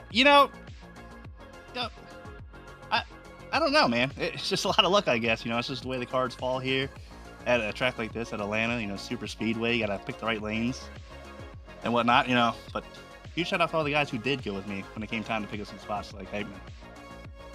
Yeah, that was a absolutely insane finish there. And man, I don't think of a better way that an Atlanta race could finish there. And you barely got that. I think the final finishing gap was 9/100ths of a second, man. Did you check up at all for that, or was there absolutely no lift from you? Well, coming in through 1 and 2 on the white flag lap, I definitely checked up to keep Heitman close to my bumper. I kind of saw he was trying to build a run coming off the 2, so I was checking up on there to make sure he didn't get too big of a run on me to where I couldn't do anything. But nah, 3 and 4, all the way through the corner, there was no checkup, and really, there's not a whole lot of checkup in the whole race at all. Once I was out in clean air. Well, congratulations on the win tonight, Nicholas Roman. Anyone you got to thank? Who gets it done for you? Thanks to everybody at Ryco, man. Everybody puts in a lot of work. Ken Bryan, who puts his heart and soul into these cars every single week. I'm not gonna call him my friend. It's an inside joke, but he does a lot for the team, and everybody on the team. From just everybody. Shout out to you guys in the booth. And again, I want to throw a shout out to Heitman. Without Heitman there pushing me to clear Garrett and those guys on the outside when I was third, without that, there's no way I think we would have been able to win this. So huge shout out to Heitman as well. Well, thanks for the shout out to Heitman, because that was my pick to win the race, and just humble brag, that was my pick that did the best throughout the night. So yeah. Anyway, congratulations on the win tonight, Roman, and hope to see you next week. Yeah, you'll see me next weekend. Thank you again for broadcasting. Thank you. And with that, we will see some more action here in a few moments. Don't worry, we'll be right back. We're going to take ourselves a quick commercial break. When we come back, we will have, of course, the Ryco Performance Monday Night Top Split for the Class B Open, as it's their turn to head to Atlanta and see what they have, what it takes to here. Don't go anywhere. We'll be right back after these messages.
And with that, we welcome you back to part 2 of our Ryco Performance Monday Night Top Split here at Atlanta Motor Speedway. And of course, we are joined by a race winner.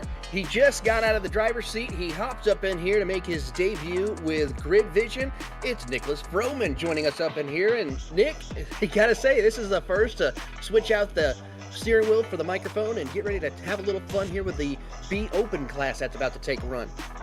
Yeah, totally, man. I wasn't expecting to be calling a race tonight. I had to grab me a quick snacky snack and hop in the shower. But here we are, man. I'm excited. I actually did a little broadcasting back in the day, so I'm kind of excited, to get in the booth and call this B Open race. Absolutely. We're happy to have you with us here tonight as the field is currently qualifying for the moment. A lot of big names and drivers here in this event, as we saw in the A Open.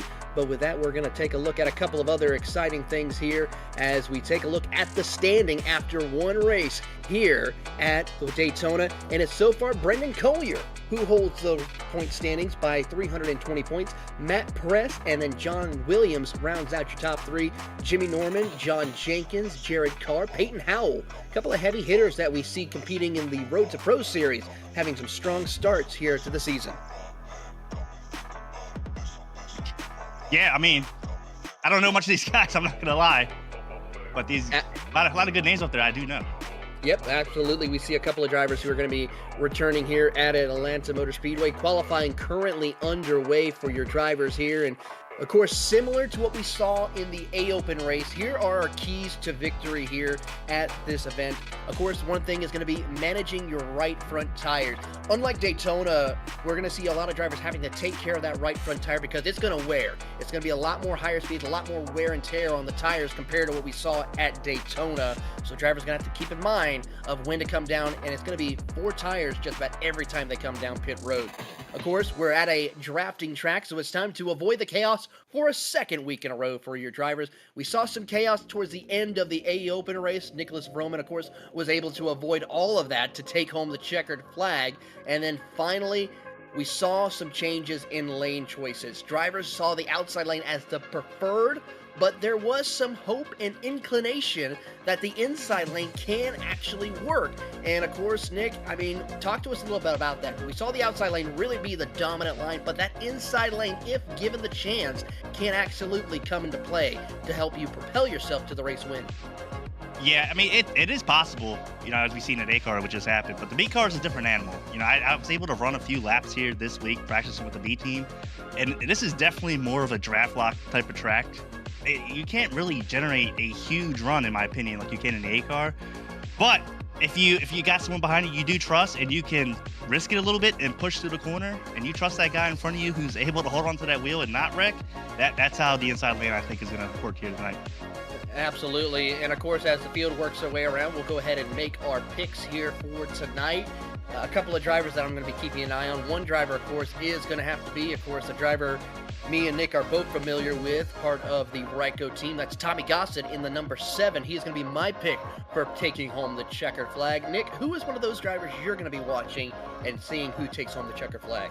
I cannot believe you just took the outlaw. I wanted the outlaw, man. Well, you can take the outlaw too. No, you took the outlaw. You got the Tommy Outlaw Gossett, the bus guy. I'm going to go with Brandon Hawk. Brandon Hawk, he's been on the sim for a very long time. Much like Ken, he puts his heart and soul into this B team as well. So I'm going to have to go with Brandon Hawk to win this here tonight. All right, and our producer, Austin Derbyshire, waiting on his pick, is going to pick the same one. So we got 2 drivers picking the same driver here tonight as the field works their way around, as the number 4 of Brandon Hawk is their picks to win here at Atlanta Motor Speedway.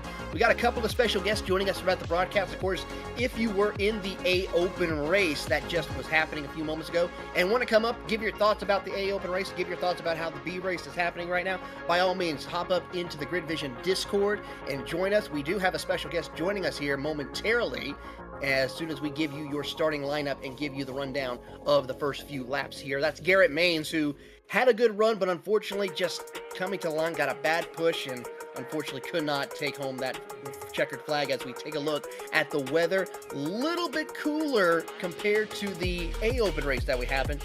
Nick, talk us to a little bit of how much temperature changes is going to come into play here in this race compared to what we saw in the A Open race. It was about 20 degrees cooler now. It is way cooler, and I'm assuming it's going to mean more grip for these cars, so possibly more center speed, and maybe a little bit longer so that guy behind someone's able to push him to the corner.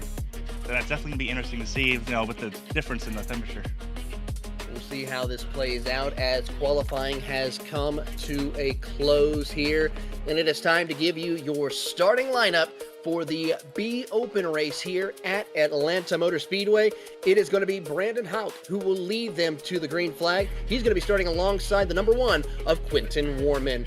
The Outlaw, Tommy Gossett, will be starting in 3rd position, followed by Andrew Payne in 4th position. In row number 3, it's going to be Clinton Ingle and John Vanderwall in 5th and 6th position. 7th and 8th in row number 4 will be Dylan Murcott and John Hathaway Jr. And rounding out your top 10 will be Aaron Jackson and Ricky Udding. And Nick, you want to take 11 through 20 for us? Yep, coming in 11th, we got Chris Frost. On the outside of him is going to be Manuel Octavio Talanido. I'm sorry if I mispronounced that. Starting P13, we're going to have Dylan Wiles. On the outside of Dylan Wiles, we're going to have Clarence, P15. Yeah, P15, we're going to go with Mike T. Bruno. On the outside of Mike T. Bruno, we're going to have Jimmy Norman. Corey Bensakana, completely butchered that. It's going to come in P17. On the outside of him, we're going to have David W. Robinson. Starting in row 10 is going to be Jarrett Carr and Travis Dart. In 21st position will be Jonathan Dart with Bailey Gleninas in 22nd position. Jason Stewart and Chris Mawson will be in row number 12. And riding shotgun will be George Jewell and Thomas Gom in 26th position. 26 cars taking to the green flag. As the field gets themselves ready, we're going to have a special guest joining us up here in the booth. He is, of course, a driver, part of the eNASCAR Coca-Cola iRacing Series. He's also had a little bit of a tough break, but Garrett Maines joins us in the booth. Garrett had a really strong effort for you here tonight, but unfortunately just a couple of bad pushes happened and chaos ensued as you came to take the checkered flag. Yeah, it's definitely a little disappointing. I mean, the thing for me was there at the end, I wasn't in position to win anymore, just due to how that unfolded, and I was cool with that. I thought I was probably going to get 3rd or 4th there, pushing Vroman, and I'll be honest with you, I don't really know what Brandon was doing there, but it would have been nice to get an explanation, or at least a sorry. Didn't hear a word from him, so it's definitely a bummer to go from, what was going to be a potential podium to like 15th. I literally nosed into the wall so hard it broke the right front, and then absolutely no speed carrying from there. Well, I mean, a lot still to come for you this year in the eNASCAR Coca-Cola iRacing Series, as you just kicked off the season last week at Daytona. How confident do you feel, though, as going into the season? Oh, I'm honestly extremely confident in the cars. Ryco has been doing a phenomenal job, and shout out to Jacob and Sean and Roman and everybody that's been putting work in over there. I definitely just missed 5 people. There's a ton of people that put in a lot of work on the cars each week, and Ken has just been killing it. Every week we get in a car, and I know that we have a chance to win, and that's really nice, especially coming from in the past where you can put 40 hours into the car and not know what you got. It's been nice to unload confidence. So excited to see where we can go with that. We got Vegas coming up. I know we were good last year, and I'm actually working on the setup right now with Ken. So let's see what we got. All right, well, with that, the green flag is out, and it's a Ryco 1, 2, 3. Team Conti right there in the mix in 4th position as everyone now dives to the bottom of the racetrack. Houck, Warman, and Gossett all lined up on the bottom of the racetrack. No help for the Team Conti number 93 of Andrew Payne, as he will now have to slide back a little bit to get himself situated in position.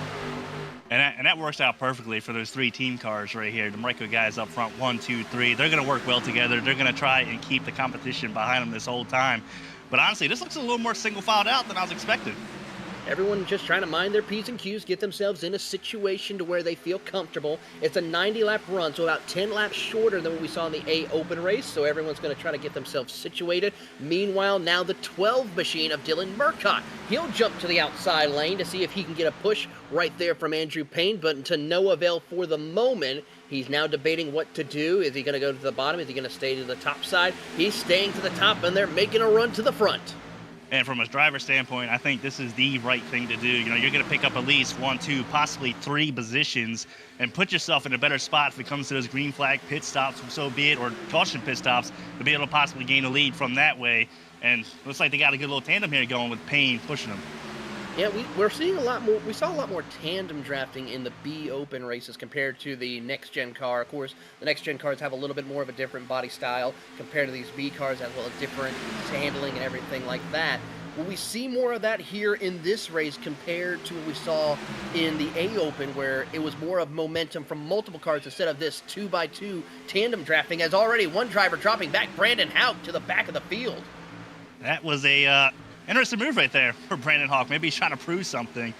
So that definitely helps the competition out a little bit. It splits these Ryco guys up. Now the 12 car of Murkoch is going to be on the outside of, looks like, who is that, Warman? Yeah, Warman going down to 3. Yep, Quentin Warman on the inside lane. You've got Murkoch on the outside. Murkoch has help from Andrew Payne, while Warman has help from Tommy Gossett and a plethora of other drivers. So we'll see here, and keep an eye as Brandon Hauk comes down pit lane, and he is coming down. I don't know what the situation is. Tough break for him, but it's Quentin Warman who will lead the field. You know, I'm gonna actually say something here. You know, the front stretch, you can cut that apron. I'm shocked that didn't happen at all in our race in the A Open. I wonder if these B guys, you know, if they did that a little bit in their 7 o'clock race, if they're a little more comfortable, or if that's actually going to be in a play. But it's definitely an option for some of these guys if they do want to force a 3 and pick up a few spots for someone to do. They certainly are. And meanwhile, Brandon Hauk comes off of pit road. He will go 1 lap down already here as they work their way through around the circuit in the middle of turns 1 and 2, out of turn 2, and they will put the number 4 machine a lap down, and he will have to now try to fight his way up for the 53 Ford Mustang. Well, if he wins this night, Ken's got to give him a raise, because he's definitely put himself in a deficit against this stacked field here we have in the 9 o'clock B Open. But still, only 2 cars rolling the outside. Looks like we got a 5th car in manual coming on the outside with help from the 17 as well. So looks like they're going to start stacking up a little bit more, 2x2, 3 rows deep now.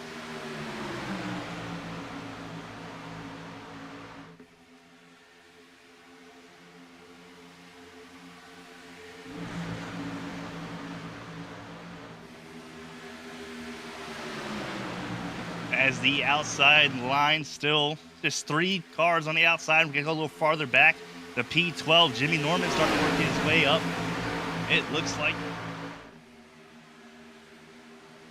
like it's going to be Warman Gossett who will hold the inside lane. Here comes John Hathaway Jr. in the 13 machine. He's got a good run on that inside lane, trying to get himself situated here. Actually, the number 9 machine. So it's a Ryco 1, 2, 3 on the bottom. Team Conti trying to work with the 12 machine of Dylan Murkoch as they come out of turn number 4. And now we're seeing some possible lane changes. Maybe. Nope. Inside lane is going to stay the preferred line for the drivers on the inside. Yeah, as the outside line gets more and more help, I wonder if that's going to prevail and be the better spot to be. It looks like the side draft is not as effective in the B car as this A car, so that's definitely going to help the inside lane, but here comes the 12 of Murkoch with a huge run down into 3. Here they work their way through the middle of turn 3 and 4. Great run here as Tommy Gossett, the outlaw, gets a good push right there. He's going to get Warman up a little bit further. Here comes another driver to keep an eye on, Clinton Engel in the number 6 Sharpie machine. He's having a stellar run inside this group of drivers as he's up into the 4th. Yeah, the inside line's rolling really good this last lap. Looks like the outside just doesn't have enough momentum built up with just 2 cars really nose to tail. I think if I'm someone on the outside and if I got a hole, I'm probably going to try and dive down, get by these guys, and wait till this develops again. Absolutely. Here we're going to keep an eye on those drivers as they try to get themselves situated for position. And meanwhile, your top 3 is already pulled away by a significant margin on the outside compared to the rest of the field. Now the question is Murkoch going to try to get to the inside, or is he going to stay devil's advocate and stay on the top side as best as he can, as he's going to try to get that outside momentum on his side? Well, I think he just rung me up and told me I don't know what the hell I'm talking about, because he's staying to the outside. He had a hole to get down to leave Payne on the outside, but like you said, I think these guys are Conti teammates. They're not going to leave each other, much less like the right guys aren't going to leave each other, as he's actually starting to work his way back up to the bumper of Tommy Gossett on the outside of 3rd. Absolutely here as the field works their way through the middle of turns 1 and 2. Once again, Murcott gets a big push right there from his help of Andrew Payne in the 93 as they come out of turn number 2 down the back straightaway. These two cars really tandem drafting, pushing their way up through the middle of turns 3 and 4, and now will challenge Quentin Warman for the race lead. And how about this? Great run between the two drivers as they come off of turn 4. And there you see Payne giving a little bit of air now, tries to gather it back up, gets himself going once again, and already now has to back off to get a little bit of air to the nose of that Chevrolet and has to get himself back going to try to challenge once again for the race lead. Yeah, so I think that right there is a little learning experience for those guys outside. You know you can get there. As Payne looks like goes down to the bottom lane, I think he's had a little testing. He knows where he's at, where his car's at, so I think he just wants to ride and possibly make it through that green flag pit stop when we make it there. But I think those guys know. I think he got a lot of lessons there. So he knows when he's going to get hot, but he also knows he needs a little bit more help if he wants to clear those guys. Absolutely. Of course, 90 laps of the event. We should be seeing pit stops around lap 30 to lap 45, I would have to say, Nick, as far as just as fuel runs. But the big question is, how well will the tires manage in this stage of the race? Will we see drivers wanting to pit as soon as possible, or will they want to save those fuels and save fuel in order to get to that lap 45, split it 50-50? If it was me and if I was a crew chief, I'd probably be splitting 50-50. If the competition allows that, right? You know, I feel like this is one of those tracks like Daytona where you do need help, you do need the draft. If you pit by yourself, you're probably going to lose a ton of time. But if I got team, if I got comms, I'm going 50-50. Well, there's your strategy call right there as the field works their way through. The outside lane has practically diminished here in this event as everyone is trying to get to the bottom of the racetrack and just log laps around the circuit. The first driver who will lead the outside lane is the driver in the number 8. That's John Vanderwall. He now dives to the bottom of the racetrack. That now leaves the 63 Elliott Sadler eSports machine of Jimmy Norman to lead the charge on the outside. And Jimmy Norman's got a friend behind him, and Thomas Gom. So I definitely see these guys possibly picking up a few positions. The 8 looked like he wanted to go. It's just Jimmy Norman wasn't quite there. I think if Jimmy Norman gets there, I do suspect the 8 will hop up in front of him, and they'll try and make something going again on the outside. We'll see what happens as the run progresses here. There's a 25 machine of Thomas Gom is debating on staying behind or trying to find an opening to the inside here. Mike Bruno inside the top 15. He's right there behind in the 19 machine. Always a driver to keep an eye on when it comes to running these B Open events. He's always a front runner, but always takes his time getting to front here. We'll see what he does in this event as the field works their way back into turn 3 and 4. Single file pretty much all the way to the top 10. Yeah, this looks like I-95 right now, except the slow lane. Well, I guess the slow lane is still on the right side because that's going to be the outside lane. Oh, we got a little bit of contact between Jimmy Norman and he just disappeared. I don't know what happened to him with an 8. He has gone off the track for sure as he is out of this one as the field will now continue on their way around the circuit. And tough break, but he is back, I believe. Confirm a couple things. Yeah, he's back, B10. Tough break right there, but that was a close call, I have to say. That was a close call. Looking at his car, I don't see much damage, so I think he dodged a big bullet. I think he's going to get in line now and probably ride it out if that's scary. You know, lap 19, I don't think Jimmy Norman's looking to kill his car, so he might just relax for the next 20 minutes, you know, get the heart rate down. Yeah, get a chance to breathe here and get himself situated and figure out what in the world's going to happen next time as he tries to work his way through. He sits 16th for the moment. He's got a teammate up ahead of him. That's Jared Carr in the 65 machine, along with the number 46 machine of David Robertson. So 3 ESE machines right there in the mix, going to try to see if they can go and hunt down and get into the top 10. Yeah, my team affiliation ain't too good when it comes to the B Open, guys. But with that being said, that's a good spot to be sitting. You know you got 3 teammates around you. If you do want to make a move, you know you got 2 guys that are willing to go with you. But you know, I think that incident just happened. I think these guys are probably going to chill out. They're going to relax. There's still the 25 car out there by his lonesome, trying to make something happen. Absolutely here. We're going to keep an eye and see what they decide to do as the 25 of Thomas Gom trying to get that outside line going. He's got a couple of cars peeking to the outside. One of them is the 16 of Chris Frost. He's trying to get around the number 7 16 machine of Daniel Wiles, who's right there on the inside lane. Now he's going to fall back just a tick as they come through. He'll drop back behind him into the 9th spot, as everyone's now going to just be single file, just try to log laps, get to the halfway point, and then really start to crank it up.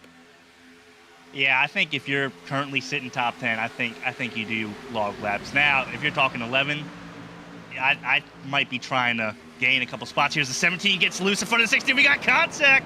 16 hard into the wall. 8 looks like 19, 17, and looks like a big one out of 2. And we're going to still stay green flag as we all continue racing. Thomas Gom is out the racing group, but damaged significantly to the number 25 machine as he has to get himself back going here. And the leaders are already working their way through across the start-finish line. And if you're the leaders, you love seeing that, right? Everybody who's in the lead pack right now, it's a sigh of relief. You're definitely going to see no racing up here now that the pack is split up. You got half the field in the back, half the field in the front. These guys are going to try and stretch it out and gain as much time as they can on that second pack. He was still not organized. Take a look here at the replay to see what happened here, and it's just a little bit of chaos in front of him, and then for the rest of the field, it's just everyone trying to check up, give room, and trouble for Thomas Gom as he will slide, make a slight kiss to the inside wall, and unfortunately, he is about to be put a lap down in a few moments' time. Right now, your top 7 has a 6.5-second lead over the rest of the field. Yeah, and these guys are just going to work together. Now it comes down to numbers as well as in top 7. It looks like we have 3 Ryco cars. I don't know who P4 is, but it looks like we still have 2 Conti cars as Payne looks to the outside, but he dips back down behind the 6 of Clinton Ingle. Yeah, and the last car in that line is Manuel Tolentino in 7th position. So there you see your top 7 all lined up, nose to stern. They have a perfect opportunity. And also, if you think about it there, Nick, it's a great time for them to save tires, save fuel even, to where they can stretch out a little bit. I would think so, but it looks like Payne has shuffled Ingle out to the outside. He's going to get shuffled to the back. But that's going to help those Conti guys out. They're going to get +1 right behind the Ryco guys and see if Manuel can get there. He can't. Nope, we're going to see Ingle dive to the bottom and get in the 6th position. And for Jimmy Norman, Mike Bruno, David Robertson, they are all trying to get themselves wound up to get in momentum mode and hunt down your top 7. They lost already 2 seconds. It's 8.4 seconds separating your top 7 from the rest of the field. Yeah, my assumption is, like I said, I don't know much about these cars, so don't yell at me. My assumption is running side by side is not going to help the lap times of that second pack, as they're side by side at least 2 rows deep, battling for the lead of that pack. Yeah, it's a chaos. It's a hornet's nest right there. As there you see Mike Bruno trying to lead the outside lane here with Jimmy Norman leading the inside lane. So this is going to be a little bit of a detriment for the drivers as the number 46 machine of David Robertson thinks about going to the inside. He's going to try to work with his ESE teammate. And there you see one of the race EPI machines, the number 78 right there. That's Bailey Galinas right there in the mix. Yeah, I just don't know, man. I don't know if we're arguing whose car is faster, but no one's car is going to be faster if we keep it this way. As it looks like we're going to go 3 wide down into the turn 1 in his back of the pack. They're just going to dump the 46. Tough break right there, as now the 46 is getting a loom. Now the 19 gets shuffled up the racetrack. Aaron Jackson's going to fall back. That's going to cause the trouble for Jared Carr in the 65. The 43 machine of Ricky Udding as well struggling to make sure they don't make contact. Well, at least they're single filed out now, it looks like, but at least the top 3. But that's what I was talking about earlier, man, that apron. That apron is useful. You can definitely get a run. It's just a matter of fact that that guy is going to let you back up in turn 1. You know, that guy was lucky, the 46 let him up. Well, I don't know if next time he's going to be so lucky, though.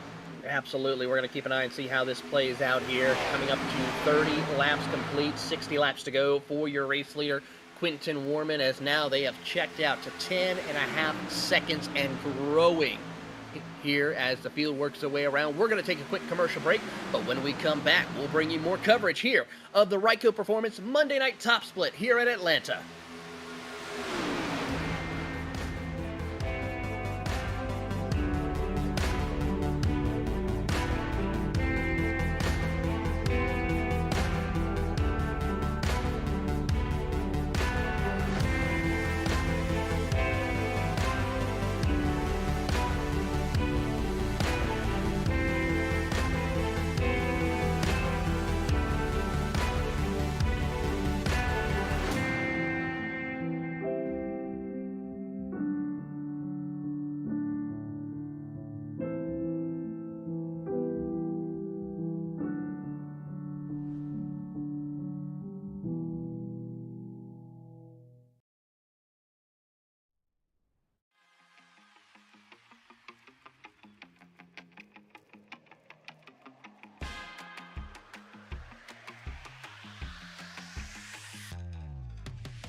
Racing isn't easy, but experiencing it is. iRacing puts you in the driver's seat with the industry's leading sim racing game. Drive on laser scan replicas of the greatest racing circuits from around the world. Go head-to-head against other drivers chosen by skill-based matchmaking to ensure competitive racing at every level. Compete across all your favorite series. In officially licensed cars, engineered to deliver the most accurate driving experience possible.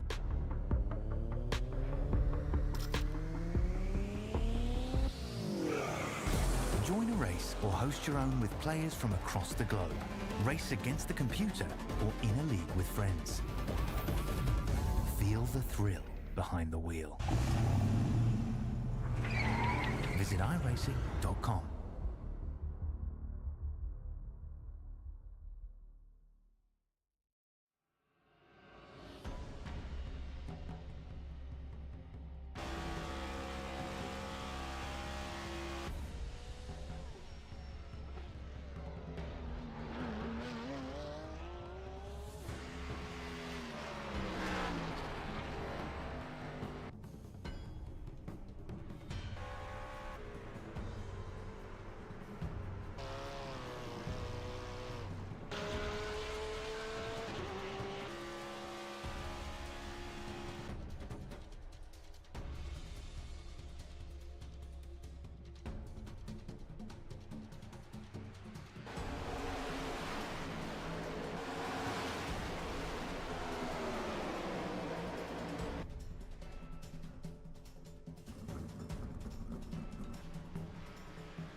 Welcome back to the Ryco Performance Monday Night Top Split here on GridVision. Taylor Burris along with Nicholas Vroman and Austin Derbyshire, your producer, as we are now watching a top four breakaway from the rest of the field of Quinton Warman, Tommy Gossett, John Hathaway Jr., and Andrew Payne leading the charge here as 37 laps are up on the board. Drivers now trying to negotiate, getting things going for the competitors, as there you see one of the Team Conti drivers against three Ryco Performance drivers. Yeah, it is 3 against 1, but something interesting here. You know, Andrew Payne was actually, I do believe, on Ryco before the start of the season. So all 4 of these guys are very familiar together, right? But the situation now is you are once us, but you are not us. And it's going to be one of those manufacturer-type speedway races, you know, where manufacturers help Fords, Chevys help Chevys, and it's just unfortunate that now Andrew Payne is the outside guy looking in. Absolutely. They're currently negotiating through some lap traffic. Most of it, though, is single car, 1 or 2 cars, so it makes it a little bit easier as they go 3 wide behind right there with Andrew Payne. That is, of course, the number 6 machine of Clinton Ingle, who is trying to get around the number 19 machine right there in amongst the mix. That was Andrew Jackson going 1 lap down. Meanwhile, a little further back, you see your rest of your 5th and 6th competitor of Manuel Tolentino and Dylan Murcott. And then it's David Robertson trying to get this rest of this group lined up together in order to go and hunt down the rest of the field. They are 16 seconds. They're half a lap behind your race leaders. Well, I tell you, Murcott and Manuel is a huge Ingle fan right now. When Ingle gets out to the outside of those lead pack guys, it's actually helping Manuel and Dylan catch these guys, these top 4. It looks like they were able to cut it down to now under a second distance. They were 1.5 at one point. Now they're under a second, so they're loving to see that 6 of Ingle 3 laps down, racing the top 4 guys as they draw closer to make this 4-car race back to a 6-car race. Yeah, with the help of the drivers that are lap traffic, such as the 19, the number 6 machine as well, that was able to help them catch back up to their competitors inside the top 4. And now they're going to have to get themselves situated once again as we pick up the rest of the field of David Robertson, who is leading the hard charger. He's got Jonathan Dart in the 14 right behind him, followed by the 63 of Jimmy Norman, while we see Mike Bruno trying to go to the outside, but I think that's not the smart move. And one thing I noticed over the radio, a couple of the drivers in the ESC group, such as Jimmy Norman, was saying we need to cut that inside dog leg a little bit to make up time.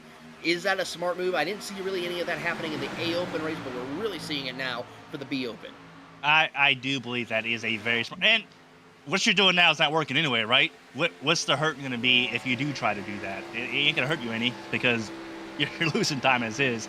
But I think he's right. I think you will gain some time if you can time the pushes right, if you can time the runs right. I mean, you're cutting a lot of the track out as they do it here this lap. And it looks like they gain a lot on Bruno. Not sure about the lap time yet, but we'll see this next lap.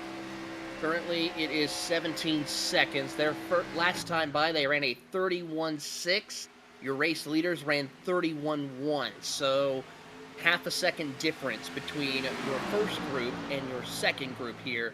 They're got a lot of work to do in order to go and try and chase down. Last time by, 31.1 is for your race leaders as they come down across the tri-oval. Your next group ran a 31.6. They are not making up any time whatsoever here.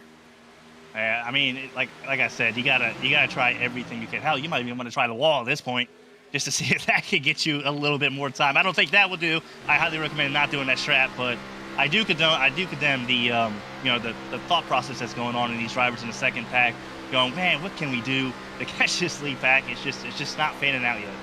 It certainly is not panning out for these competitors here in this race as they work their way around the circuit, try to get themselves situated here.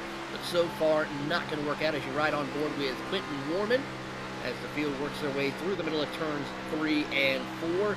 Pit stops are going to be coming up here pretty soon. We crossed the halfway point of the race, 45 more laps to go.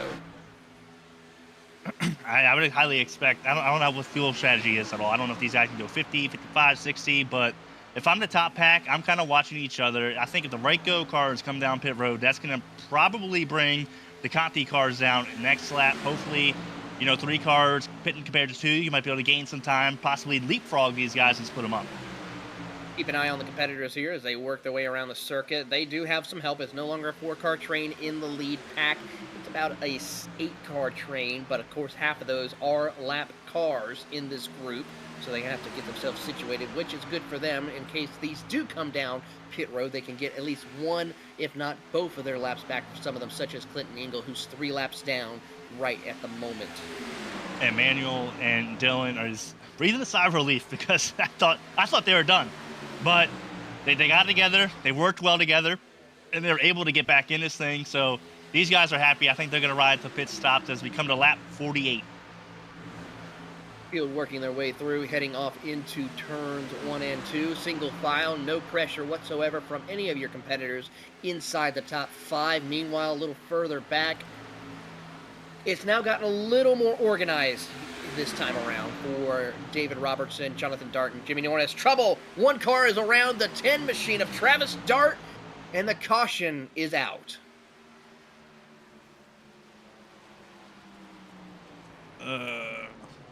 Tough break here for Travis Dart as our first caution comes out here in the race. We want to thank you all for here. We're having a little issues. We'll get it all sorted out and get a replay for you here momentarily. But for the PRS setup machine Toyota Supra of Travis Dart, not what he needed to have happen to him, as now the field will catch up to the pace car, and we will see our first round of pit stops happening here tonight. Well, I'll tell you what, I don't think he got any damage, and if he didn't, he might be happy that happened to him because that's going to bring everybody back to the big shebang. Everyone's got a shot now instead of just a front 6. It kind of looks like it was just a little stack up. Looks like Bruno possibly pushed the 65 into Travis Dart and spun him, but like I said, if he didn't get any damage, he might be all right. He might be all right indeed as the field catches up to the pace car. Benny, the pace car driver, out of turn number 4. We'll be getting down pit road this time by here as we'll take a look.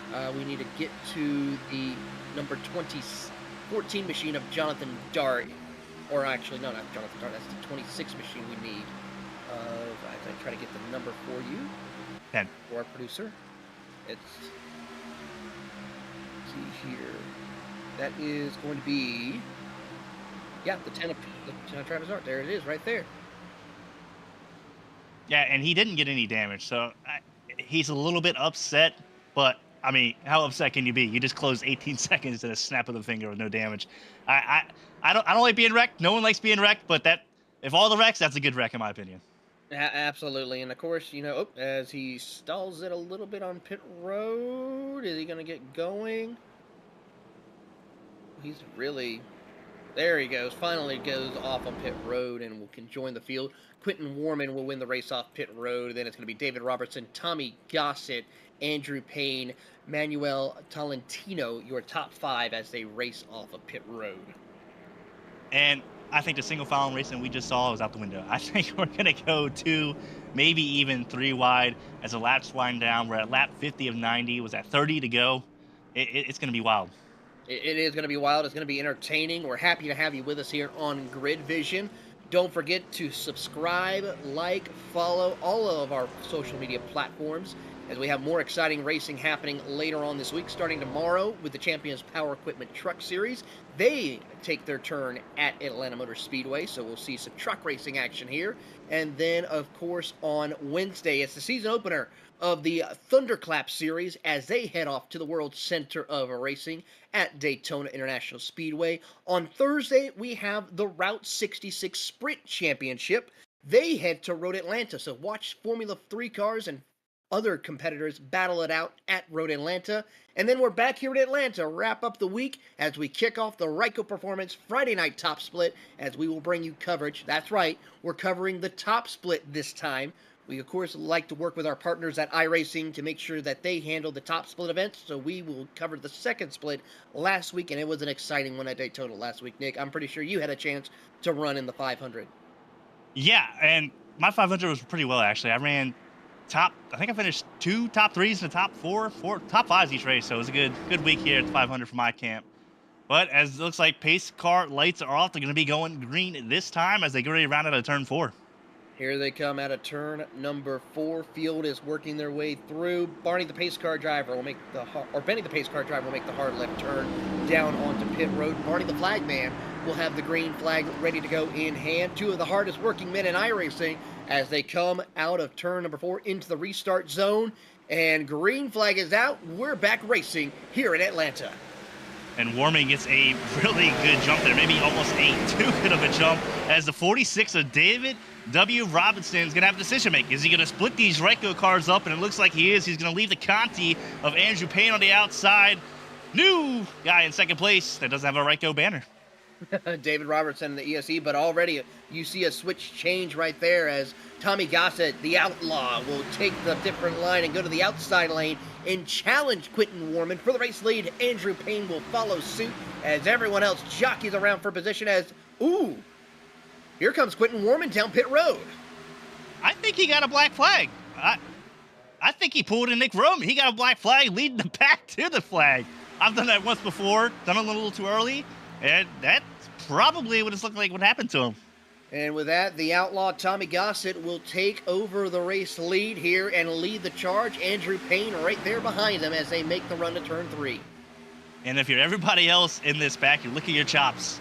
You know it's just a lone wolf, and that wolf happens to be the outlaw, leading them to the front stretch as he's going to lead the second lap of the race. Meanwhile, already, though, for Quentin Warman, he will exit off onto pit road and rejoin the field, as now everyone else behind your race leaders jockeys around for position. Your top 4 starting to break away. It's now 2 by 2 from 5th on back, with Mike Bruno and David Robertson battling for position. There you see the 99 right there of Clarence Bonner. Bailey Ganelis right there in the mix in the elite EPI machine right there, as well as here comes some more Elliott Sadler eSports drivers right in the mix. Yeah, they're bringing themselves in the mix, but they're bringing themselves out of the mix as well, as these top 4 are starting to stretch their legs a little bit.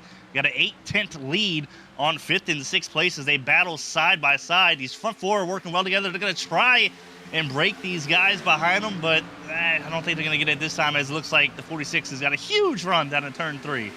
Big run. He'll go to the top side in front of Mike Bruno as Bruno tries to give him a bit of a push. Here comes Robertson, and now here comes the 78 machine. Here they go, Bailey Ganelis. He's now going to try to hunt down the top 4 and lead the pack. They are now closing in on your top 4 as they come out of 2. And they drop it down 3/10 that lap. Looks like Bruno's going to be the one with the chrome horn trying to push Ganelis up to these guys. You got about a 3 car length lead between that top pack and the second pack, but they're pretty much there, I think. Yep, everyone's going to just mind their P's and Q's, get themselves into position here, and try to log some laps. At least those on the inside lane. Those on the outside, they're going to try little things different. And if I'm these guys, if I'm racing, if I'm outside of the top 10, I'm going to the outside. I don't care. I got to get spots. I got to get spots now. As we've seen how hard it's been to pass on the outside, it's just no one, I don't think anyone's passed on the outside yet. So you got to get what you can get when the getting's going, and the time is now.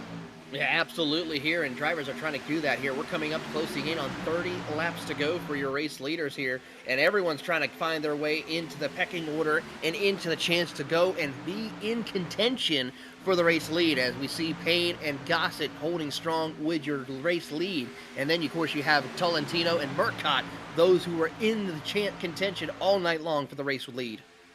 Yeah, first car that's double file looks like it's going to be John Hathaway, who's gained a few spots. Look, he's going to gain some friends, though, as the 14 of Jonathan Dart looking to the outside, but he's going to slide back into that big Conco line.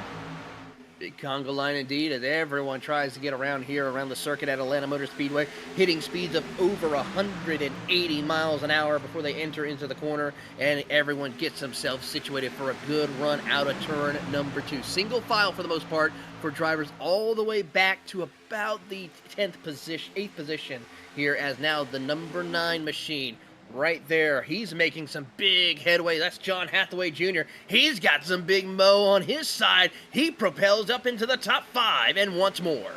And if you're one of these guys behind him at this point, I don't know what you're doing if you're not going with this guy. I mean, you just saw this man pass like 3 or 4 cars. I mean, Bruno looks like he's going to be a smart guy. He said, yeah, I'm going to go with that guy because he's going places. Absolutely. I mean, we don't see this very often where one car can make so many moves on a drafting track such as this. But here in Atlanta, you can see that happen with these Xfinity cars as they work their way out of turn number 4. Hathaway's kind of now stalled out to the 3rd car in line. That is, of course, Tolentino. He's waiting on getting help from Bruno or Murcott if they'll follow in line. It looks like it's still Hathaway with Bruno getting closer. A little bit of a door right there from John Hathaway in the 15 of Manuel. No harm, no foul as they keep it together going down the backstretch. Everyone's now trying to get themselves in line here. The outside lane starting to build a little bit. Bruno has now caught up to the back bumper of Hathaway. And now Bruno washes up the track a little bit, has to gather it back up, and is able to continue on racing. But so far, everyone stays to the bottom. Bruno now ducks to the bottom of the racetrack. That leaves Hathaway now all by his lonesome on the outside. Now Bruno tucks back in line in the outside. Now types to the bottom. Make up your mind. What do you want? Inside, outside? But if I was you, I would be following the big red machine of Hathaway. I think he's playing it smart. I think what he's doing, he's going to roll the draft of the inside to maybe get closer to the 9.5 and then make his move to the outside. I think that might be what he's thinking. Possibly, because he wasn't able to get there on the outside by himself. But if he's able to ride the draft and get there, that's maybe what he's thinking. With that, we're going to take our final commercial break of the evening, but when we come back, we will bring you the conclusion of the Ryco Performance Monday Night Top Split Be Open Race. You're watching it all live on GridVision.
Racing isn't easy, but experiencing it is.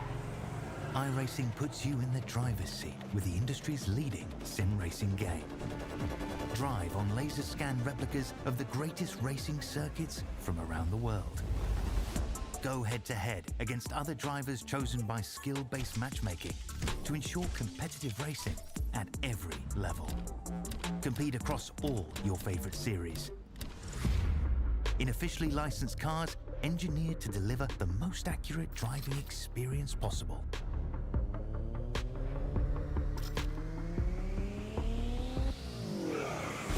Join a race or host your own with players from across the globe. Race against the computer or in a league with friends.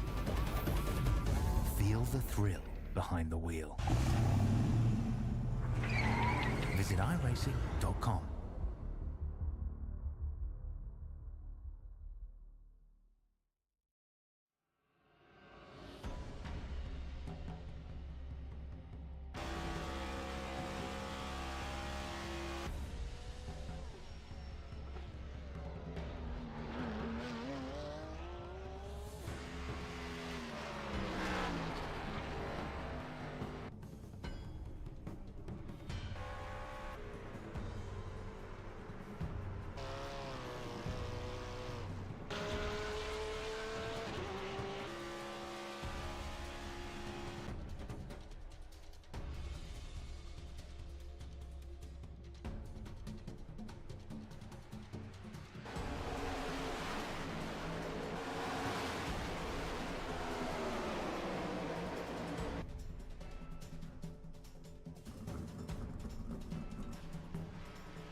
Welcome back to the Ryco Performance Monday Night Top Split, the B Open race. We are 20 laps to the finish, and drivers are coming down pit road. One driver is going to be the driver of David Robertson. He's coming down pit road, but all by himself, as that is not a good sign. But Tommy Gossett, your new race leader here at Atlanta, as they work their way around. And of course, John Hathaway has finally got into the inside lane in second place with help from Tommy Gossett, the outlaw.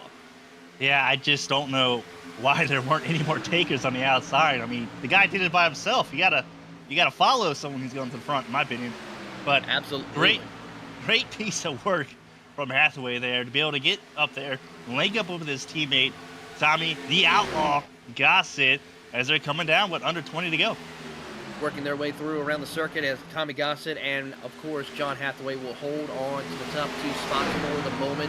Field works their way around here and continues to battle for position. But right now, everyone just trying to get the inside lane going. Now Mike Bruno will go to the outside. He's got some help from some ESE drivers. He's on the outside of the 12 of Dylan Murcott as they clear him. It looks like Dylan's going to go up. He's going to try and roll with Mike Bruno on the outside as he tries to get by Manuel. As Manuel Tolentino tries to get in line to see what he can do. He's going to leave the outside lane now with help from Dylan Murcott, but now it's going to be a little bit of a stretch to see what will happen. He tries to shut the door on Bailey Galinas, but not going to work as Gleninas now gets the inside and Gelinas holds the inside lane, and now that will put Manuel up to the top side, and now he's got no help as drivers dive to the bottom. Yeah, Gelinas just pulled a, joke's on you guys. I'm going to get 2 free spots here by hanging on the bottom and pulling the draft from these lead pack guys. See you later. That's Lisa, baby. As he gets by them, he's going to move his way up to a top 5 position right now as the caution's out. Trouble behind as a secondary big one happens. Multiple cars involved. The 14 of Jonathan Dart, the driver of the number 19 of Aaron Jackson. Many more drivers involved. Some of them was able to avoid the chaos that ensued. But a big-time look as we take a look at the replay, and right there, contact was made, check up, and then chaos ensued. We'll find it.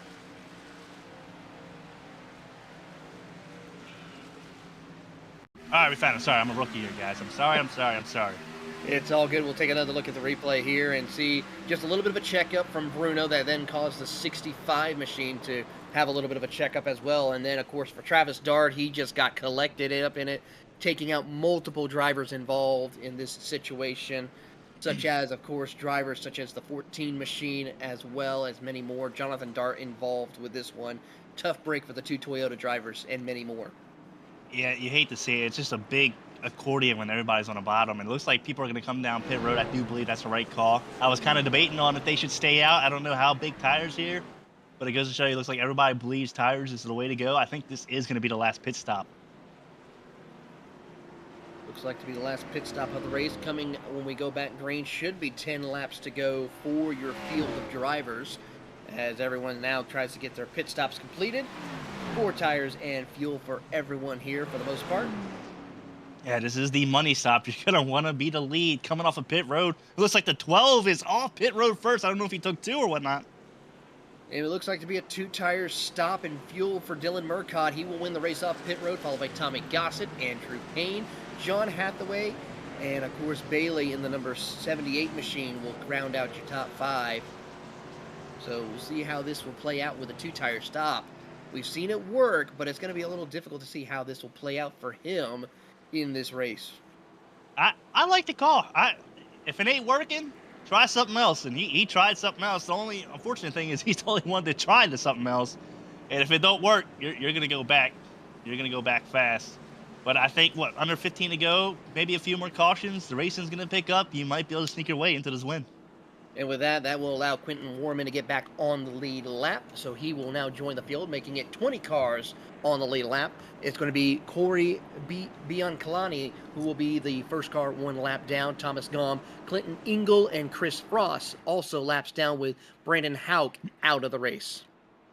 And if I'm them guys trying to get to the front, and I see Quentin Warman going to the outside, and I just saw John Hathaway get all the way to the front of the outside by himself, you best believe you better be getting behind Quentin Warman, because he's under the same car. He's got the same stuff. He's the same exact talent. These guys, they didn't do it with Hathaway. They better be doing it now if they're trying to find their way to the front. Field now lined up double file as we get ready to go back green flag racing here at Atlanta. Just under 20 laps, make it under 15 laps to go when we take the green flag here. We're happy to have you with us here on GridVision, as we look forward to more exciting action here tonight as the field works their way out of turn 2. As the field works their way around the circuit, we'll give a couple of thoughts. As Nick, why don't you talk a little bit about, of course, a very special partner we have to give thanks to, and that, of course, is Ryco Performance. Nick, you're a Ryco driver. A lot of us, a part of the GridVision family, are also members of the Ryco Performance group, and, of course, they have an amazing group of setups that you can purchase here today. You just got to go to the Ryco Performance website and enjoy the many great choices of setups to utilize. Yeah, and that goes out to Ken Byron. Just quick shout out to Ken Byron. I said it earlier, we're still not friends, Ken. But quick shout out to him, man. He really does put his heart and soul into this. You know, the A team, the B team, see everybody, his customers. He really wants to win. That's all he wants to do. And that's my quick insight on Ryco as we get ready to go back green. Here they come out of turn number 4. Benny, the pace car driver, makes the hard left turn onto pit road. Barney the flagman has the green flag in hand. We're back racing. Murcott leads them into turn number 1, but a big gap in inside lane here. That's going to be a little bit of a problem, as now the outside lane of Tommy Gossett and John Hathaway try to get themselves situated and ready to go. And this is a no-lift situation for Andrew Payne, as he's going to try and push that 12, who is on 2 tires. Interesting to see how well this holds up here in the turn 3 as he shoves them down into it. Field gets them way through. It's 2 by 2, 3 rows deep, make it 4 rows deep, 5 rows deep, and continuing to grow as drivers now try to get themselves in position for a chance to win. Trouble for Murcott. He loops it around into the inside lane. Will we stay green? Yes, we will, but more trouble as the caution is out. Oh my God, that guy just went to space almost. Good Lord, look out, Elon. Ah, man. Andrew Payne, Dylan Murcott, all involved with this one here. The 46 of David Robertson, as Andrew Payne backs it up and tries to get back going. God, man, that's just Andrew Payne giving it all he can give, trying to push the 12, clear those Ryco cars on the outside. It looks like he just got a little bit too far left while pushing, got him a little squirrely in. that was a lot of bonsaiing down in turn one. People trying to pick up a quick, easy spot that maybe didn't turn out the way they thought it was going to. Mr. Dart nearly shot up in the air like a big old yard dart and came crashing back down on another driver there. So a tough break for him as they try to get themselves situated and rejoin on the track. But a tough break for a lot of them as Daniel Wiles and several others have taken it behind the wall. Yeah, that's the 12 wanted to see a caution, but not be part of it. But I give Tommy a lot of crap, man. But that was a really good save by the Outlaw. He got wicked sideways through the tri-oval and he was able to hold together. I don't give him much love all the time, but I'll give him love for that save. And, oh, look at this big side run right there from Tommy Gossett as he tries to gather it back up after his punch from Mike Bruno right there on the front straightaway. Well, let's re-rack and do it again, guys. Absolutely. 9 laps to go here in the race. Everyone's got to come back around and get themselves situated as drivers do come down pit road to try to get some repairs done. Jason Stewart, I believe, yep, he is on pit road, but his night is done. He's got significant damage to the number 18 machine. Several other drivers trying to determine if they have enough damage to get fixed to rejoin, if it's even worth it. We'll see what happens here as they get themselves situated. Coming back around, it will be 8 laps, maybe 6 laps to go when we take the green flag. Now, your current race leader does have right rear damage, so I don't know what effect that's going to cause on the car, but if it causes anything, he's going to be feeling it. Yep, there you see the damage right there to Tommy Gossett's machine as we take a look at our onboard camera. Right there where the G, you see that bend on the back bumper of that Ford Mustang. So tough break right there. Yeah, where I race, that's nothing, man. You're fine. It's just put a Band-Aid on it, lick it, do something, get some duct tape. It's fine. I'm not too certain about this car, but if you're Tommy, obviously in a position where you cannot pit, you just will never get that track position back. Absolutely. We'll see how this plays out for the field as the lights go out on the pace car. So it's going to be a 6-lap run under these conditions. And if I remember correctly, we only have 1 attempt of a green-white-checkered. So they have to be careful with this. If they do have a green-white-checkered attempt, they only got 1 other attempt. So they have to be careful of how they plan this run to the finish. It's going to be a wild race. If we're not 3 wide, I'm going to be highly disappointed in the next 5 laps. Field double back up. Let's give you a quick rundown of your top 10. It's Tommy Gossett, Mike Bruno, John Hathaway Jr., Manuel Tolentino, Jimmy Norman, Jared Carr. Then it's Chris Mawson, Bailey Galinas, then Clarence Bonner, David Robertson, your top 10. Your winner might not be in the top 10. He might not. He may be as far back as 16th, which is the last car on the lead lap. It might be Thomas Gone, who's currently 1 lap down. 1 more lap. Hey, you might find yourself in victory lane, man, because 6 laps to go. Lucky dog, just don't get an X, and we're good to go. Yeah, absolutely. Here, of course, with the iRacing system here, as long as you don't make contact and you are the first car 1 lap down, as long as you don't make contact with the incident, you will be able to get back on the lead lap or get 1 of your laps back if you're multiple laps down. But Betty, the pace car driver, makes the hard left turn down on the pit road. Barney the flag man will have the green flag ready to go in hand as we go back racing here at Atlanta. And that's a great jump by Tommy Gossett and Hathaway, as it looks like they're probably going to clear. It looks like Bruno down in turn 1. They will clear him down into turn number 1, and the field gets themselves wound up, ready to go. Inside lane already gets themselves sorted out as the outside lane is left hung to dry as John Hathaway starts to put the bumper to Tommy Gossett down the backstretch.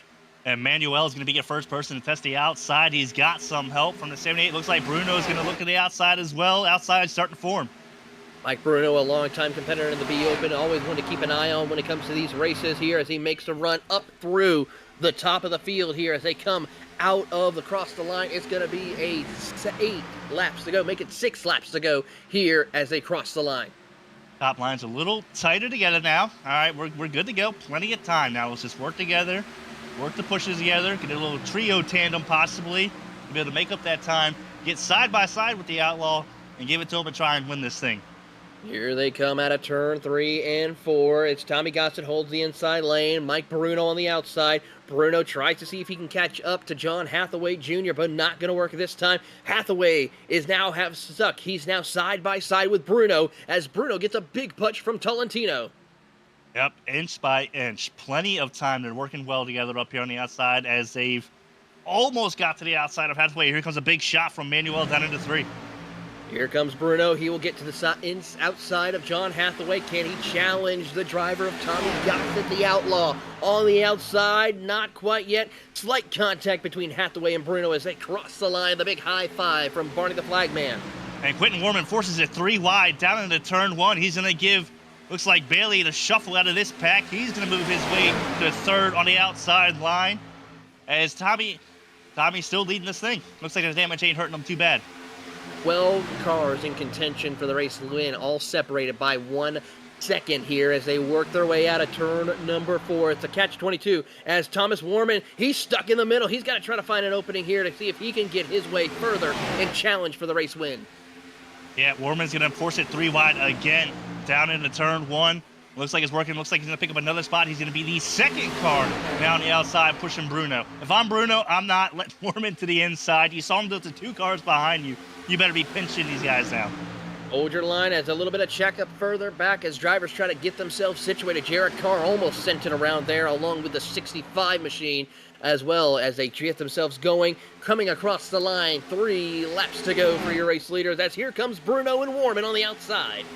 Warman's going to stick with Bruno this time by. He's going to push him clear to side by side with Hathaway through 1 and 2. Warman again going to give Bruno a big shove down the backstretch. Here they go. Big push coming right here for the field as they work their way through the middle of turn 3 and 4. Bruno holds on to the outside lane. Gossett, the Outlaw, holds strong on the inside. It's going to be a drag race out of 4. 2 to go this time by. Bruno is going to possibly lead this lap. He does as Warman's going to force it 3 wide. He's going to go up the middle into turn 1. 3 wide through the middle of turns 1 and 2, and now down to 2 as Warman leads the charge on the outside. It's a 3-horse race of Ryco drivers, followed by Elliott Sadler, eSports, EPI, and more as they head down the backstretch. Warman with a huge run through turns 3 and 4. He's going to wash up the track just a bit, but he's got help from Cody, who he put 3 wide. Will Cody remember this as they take the white flag this time by? White flag this time around. Whichever happens, it will end under these conditions as they make the run through the middle of turns 1 and 2. Lap traffic up ahead. Could this be the factor that could possibly propel one of them to the race lead? They'll drag race down the back straightaway. It is now Warman on the outside. He gets half a car length advantage over Gossett as they head down into 3 and 4. Warman drops to the bottom of the racetrack. Out of turn number 4. He started out a lap down, got back on the lead lap, but for Quentin Warman, he will win and come from back to front to win at Atlanta. I told you. You better be following that Quentin Warman guy. He's going to work his way to the front, and he was able to do it. Heck of a drive from Warman, man. I didn't think he was going to win, but wow, that was impressive.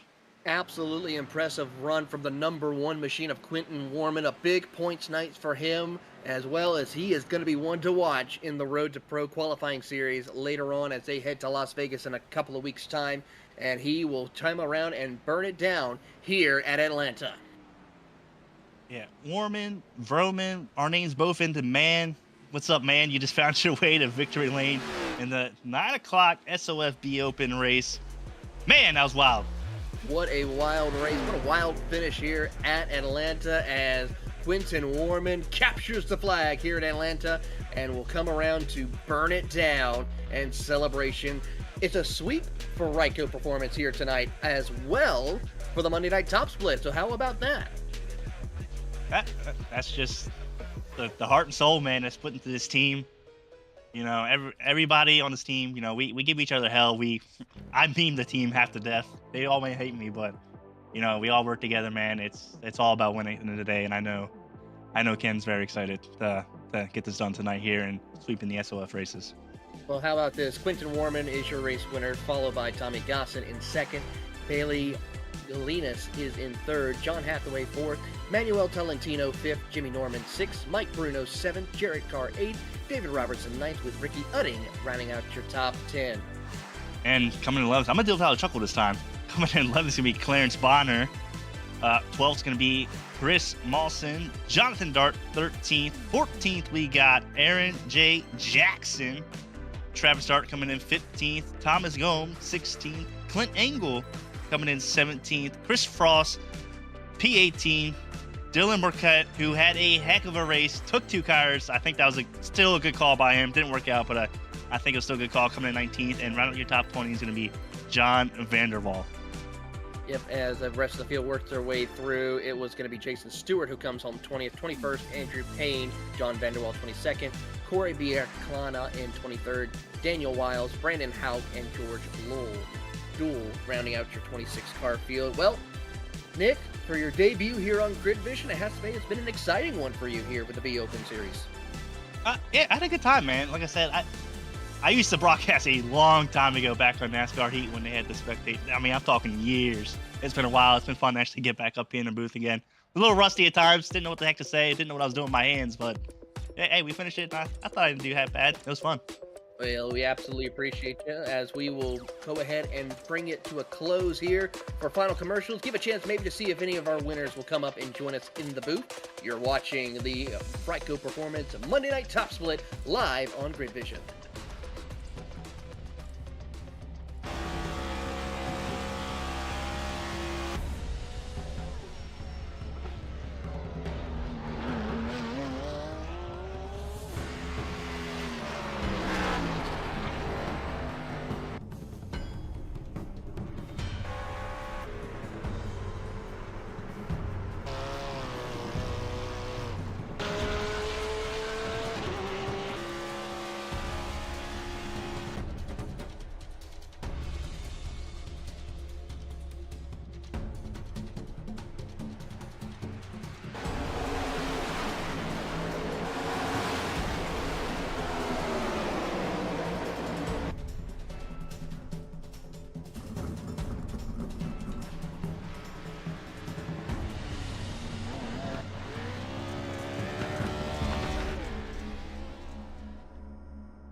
Welcome back to the Ryco Performance Monday Night Top Split. The B Open has come to a close, and we got ourselves a couple of winners here joining us. Coming up in second place, he is the outlaw himself, Mr. Tommy Gossett. He is going to be talking to Nicholas Vroman.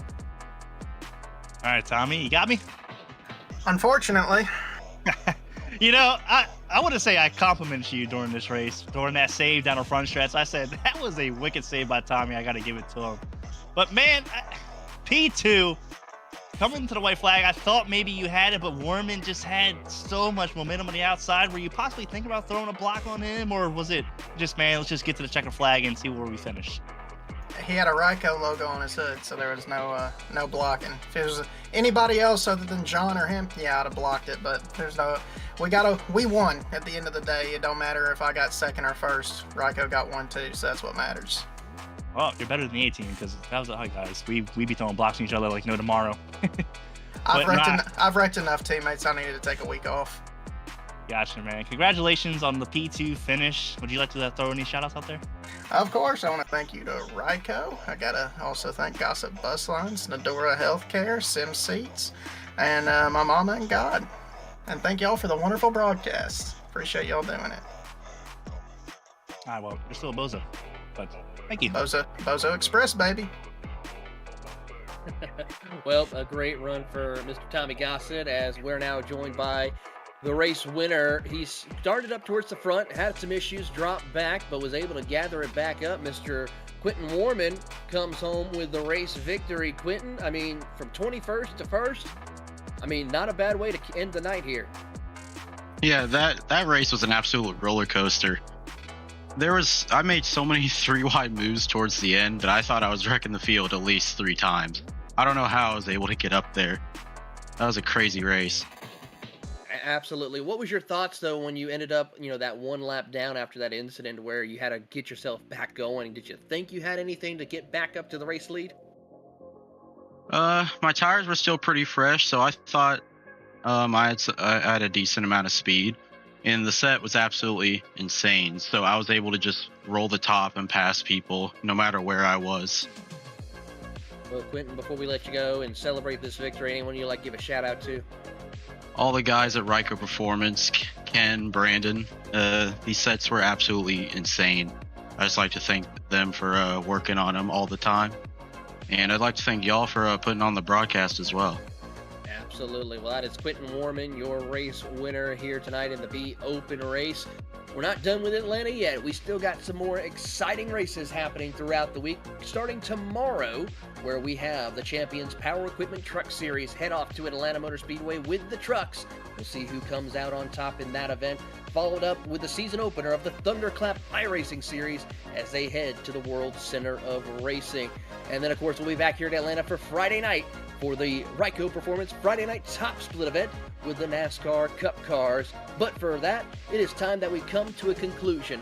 For the entire GridVision crew and for my co-host tonight, Nicholas Vroman, our producer, Austin Derbyshire, I'm Taylor Burris. Thank you for tuning in to GridVision for the Ryco Performance Monday Night Top Split.